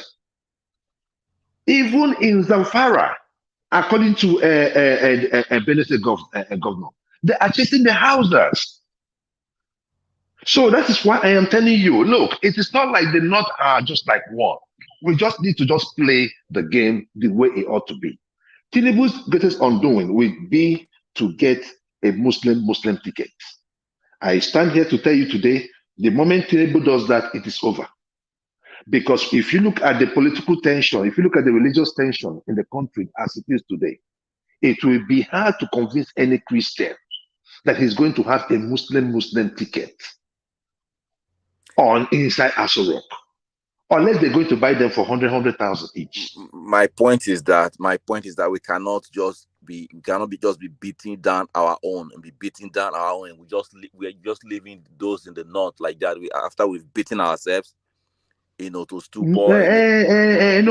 See, let me tell you. See, bro, let me tell you. And that is why we are ahead. When it comes to the economics of Nigeria and all that, we are ahead. We know what we're doing in the South. The problem we have in the South is that we just need that support. Why is it that anytime we give the Northerners opportunity to rule Nigeria, we are run aground? A Southerner will come in and rejuvenate the economy. A Northerner will come and bring it down to on its knees. It is almost over for us in Nigeria. Look, let me tell you, the next president will determine how far we are going to go as Nigeria. We are at the brink. Nigerians are hungry. They are hungry. 2023? No. If this dollar thing, because I know as time comes up now, as we are approaching election, this dollar thing will start going up. We might see our dollar go up to at least 800. And in Nigeria, anything that goes up, it hardly comes down. But if we elect the right leader, if a World Bank is looking at a Peter Obi as the president, there is this psychological thing that comes up and they'll be like, okay, look, we have somebody that is trusted. This guy can save money. You will find out that even this dollar thing, everything will start going down at least by 3, 4, 5%. because they know, because they trust. Because when you see the person that is at the helm of affairs, it doesn't mean people will be like, okay, I think I can trust this guy. All right. But if we make this mistake in 2023, it's over. All right, thank you, Joel. So, gentlemen, I have some time-barred things that I have to do shortly. So, I want to make sure, though, that I hear all the voices that we've not yet heard, which is essentially Ifeanyi and then Brownberry. But before we go to Ifeanyi first and then Brownberry, and Ajanle Koko, we've not heard from you, so but it looks as though we may well hear from you in the latter session. Ajanle Koko is landlord, one man. Yeah, so that's why I said we may hear from him later. Yeah, so let me acknowledge the super chats that have been coming in. Alexander Gomez, as ever, he said with the estimated income coming from Lagos, a collection agency like Alpha should not be receiving more than 2% commission maximum. Mind paying is mind games. He knows better. So there it is. So that's rational mind. So mind is playing mind games. So there it is. But essentially, what Alexander Gomez is saying is that the agency, like Alphabet, with the sort of income generatable in Lagos, that Alpha Beta should not be receiving a commission of more than 2%. But I think what really makes people buckle is just the amount of money. Let's say, for instance, Alpha Beta is making that 10%, but they are only able to generate 10 million naira or 1 billion naira for Lagos State. Let's say they're generating 10 million or even 1 million and they are collecting 100,000 naira. Nobody will even have a thought about it. But it's the volume of money. But from that 100,000 that they are collecting, they are generating a new addition 900,000 for Lagos State. Oh my! But people abandon that. Even PayPal doesn't take that kind of money. Come on, man! Stop excusing this. All right, but that's one man just in UK where you are. One man. PayPal doesn't do that. Which politician, serving, retired, or whatever, is in charge of public revenue like that? One man. So I don't know why we are trying to. I don't know. Maybe you should go and look at the UK space. You'll find that David Cameron was just at the Parliament asking questions around what we're talking about. But that person will not even serve anymore in public office. All right. But the case of David Cameron was that he tried to get a business from the government through COVID-19 issue, and even that was flagged up that he used its influence to even get favors, and that was flagged up in the UK. Not to mention using it to set up a business to collect 10% of the. He wasn't trying to. He used his influence in Parliament to favor policy for a private enterprise, and he profited from that. And yes, they gave him a pass. They gave him a pass. They gave him a pass because a lot of people did the same thing. Private people did the same thing during the COVID-19 period. All right, and it wasn't a lot of profit too. To be fair, you have to be fair here. It wasn't a lot of profit. This is how profit we are talking about here. Is it the profit or the principle? Which one are you? No, it's both of them. The principle, what he did is not as close to what Tinubu did, and because he's retired from office. You see what I mean? Retired from office. No, but when he set up Alpha Beta, was he out of office? All right. He wasn't. All right. Go and look up Lord Mandelson and the Indoges. Go and look that up. But thank you. Sorry, he paid heavily for that. Do you mind? Yeah. Sorry, let me just move on because it's just the pressure of time. It's not that I don't want to take on the conversation. But Sonny Utai says Nigeria is a marketplace where everything goes. So that is Nigeria, of course, the wild, wild west. So there it is right there. The standards in Nigeria are completely unique and peculiar to it. Akinye is biased. Protects Tinubu as they are best of friends. I know, trust me. So there it is right there. But the guy is a senior man within the Nigerian space. He sits on the NNPC board. He sat in the interview that interviewed Tinubu. And with the expectation, Mobile Oil, they would not employ Tinubu just because he says he's this and that. They would have checked his credentials. I don't think anybody here would quibble that.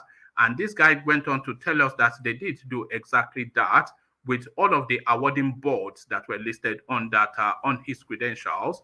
And not only did he was he authenticated, he went on to put on a stellar performance in his role as a senior auditor. So he should have presented his the copy of those credentials. Do they throw them? Don't worry now. Very soon they will ask him to provide blood for DNA so that we know he's a human being. So this is where we're heading. So thank you for the super chat, Alexander Gomez. And then we go on to, I think there was one more, or was that the last one? Did I? Yes.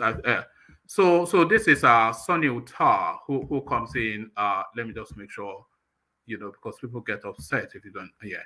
So yeah, this is Sonny Utah who comes back in with a super chat, and it says, "Sweet talk is not going to save Nigeria. Break it up." So I do insist that Sonny Utah, he has Tourette syndrome, because he just seems to be having this supercharged tactics. Break it up. You know people with Tourette. I mean, must have Tourette syndrome around around this break it up, because he can't seem to move past that point. But thank you. I'm only joking, by the way, Sonny. But thank you for that. Let's go on to Ifeanyi. So Ifeanyi, you've heard the conversation. So let's hear your thoughts about what you've heard so far. Ifeanyi, you're up next. Hello. Good afternoon, everyone. All right, no, don't worry. He's been told off by his babe. So let's quickly move on. So let's come to you, Brownberry, who hopefully you're not being scolded by your babe. So Brownberry, are you there? I'm here. Good. You don't even have a babe to scold you. Do you have a babe, Brownberry? Do you have a babe? I have wife and kids. So what am I doing? All right, good. But you don't have a babe. But what, are you not a Nigerian? What does it mean? You must have a babe somewhere now, eh? So you have a babe somewhere? No, I'm not your man. No, I'm not your man. We don't do things like that. But, all right, to the conversation. Yeah. Just which one do you want to dive into? Yeah, go into the space of let me see. Actually, go into the space of Goodluck Jonathan. No. Just because this is one that's been holding the space. Obi/Kwakwanso alliance is Southeast's best chance, and this is Abdulmumin Jibrin saying this because he, of course, a functionary of the NNPP, so that already colors his bias. But setting aside that bias, what would you say then? He paints the picture that if Kwakwanso decides to jettison the Obi narrative, that essentially ends the Southeast clamor for power, because it just narrows them back to their own dot in a circle, as Buhari described it, and it becomes a sectional and a regional stuff. So Kwakwanso holds the fate of the Southeast, is what Abdulmumin Jibrin insists. Do you agree? Jibrin is just a joke. I listened to both interviews he granted. I listened to that interview that Terry granted for Terry. That was just all he was saying was just gibberish, really, because this was a man 3 weeks ago was fronting Tinubu. Was it a man? Was it the campaign director of Tinubu movement? You know, when they denied him ticket, he jumped to NNPP. Now he's not front and saying that Kwakwanso is better than all of them. Kwakwanso is the most educated, the most experienced. Okay, he even said something that APC has to take a Christian, not a northern Christian. If not, they will lose. That guy was just saying, a lot of garbage. Just to, when I said, look at this young man. I'm even older than that guy, and we look at him, he's older than me. Even he has made a lot of money. Okay. He's just lying, and he's a youth. He was just talking nonsense. Okay. But what is said though, whose political future is more dependent than the on the other? Is Kwakwanso's political journey more dependent on Peter Obi, or is Peter? Yeah. Kwakwanso is not. Kwakwanso does not even have a leg to stand on. Let me tell you why.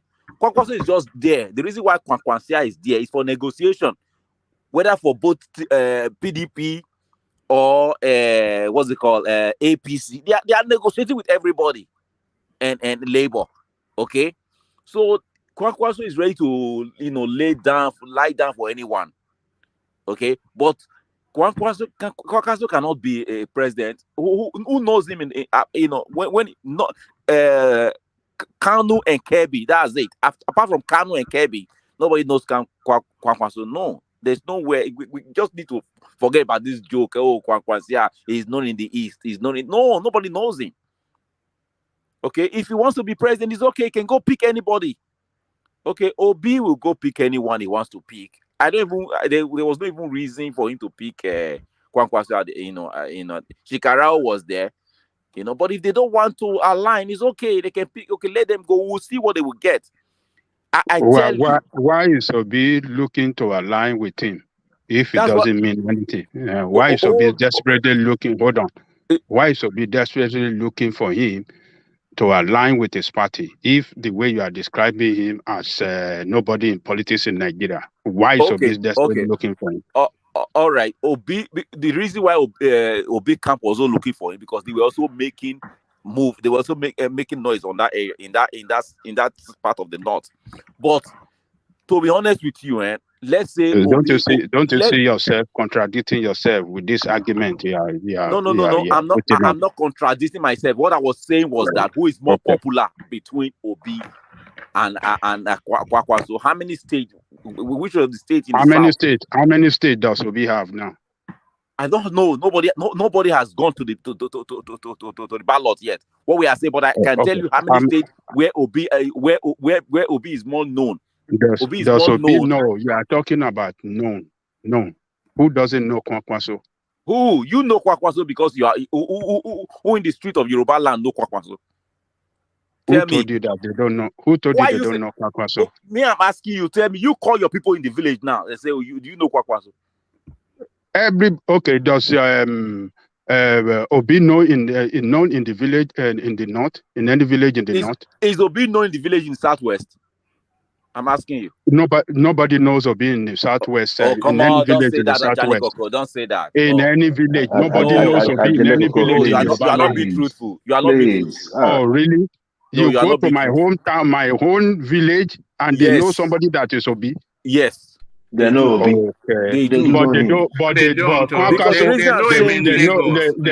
mean, you guys just stop this over exaggerating of this Obi personal popularity or personality. Hold on. All this here is just propaganda. Hold on, Ajalekoko. Brownberry, what reason would anybody in Ekiti, what reason would they have to know of somebody called Peter Obi? Why? Why would they know? You know why? Because in the South, we use a lot of social media. Okay, even in the villages, there's nobody in the village or in the South that does not have WhatsApp. They use social media in the Barapa. They do. Don't underestimate them. And they're hearing Peter Obi. Come on, you have to vest it in reality now. Come on. Hold on. Nobody has any reason to know that there's a human being called Peter Obi. You asked me question. I didn't come here to come and be saying this. I don't want to be on this. They are talking about. We are just talking about who is who and who is who. That's what I want to talk about. What I'm saying is that let Peter Obi forget Kwakwanso. Let both of them be on the ballot, and we will not come back in January. February. We'll come and see what did he get. But I'm telling you that I agree with you. Just go and take it to the bank. Kwakwanso will not be on the ballot without Obi. I agree with you. Kwakwanso will not be on the ballot without Obi. Kwakwanso is going to join either APC or PDP. But Obi is going to be on the ballot. I don't know why.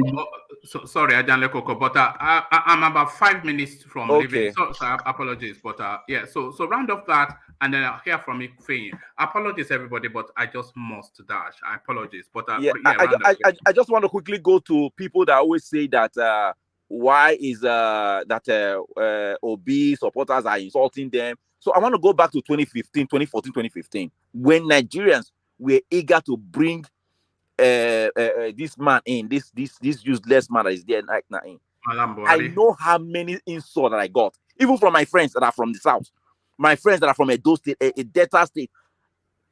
How they insulted me and my wife and all my family when we send anything that concerns Goodluck.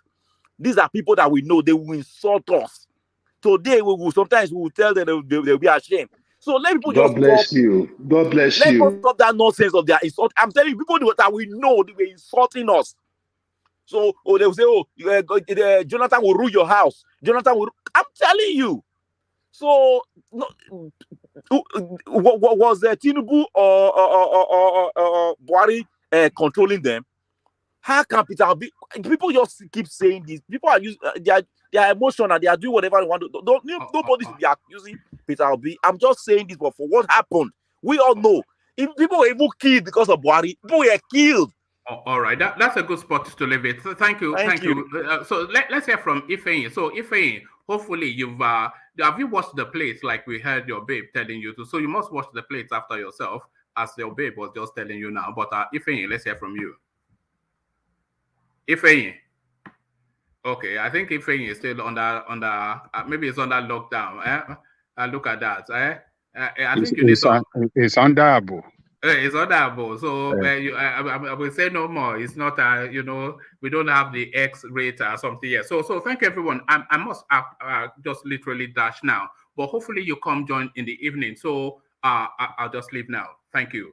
Bye.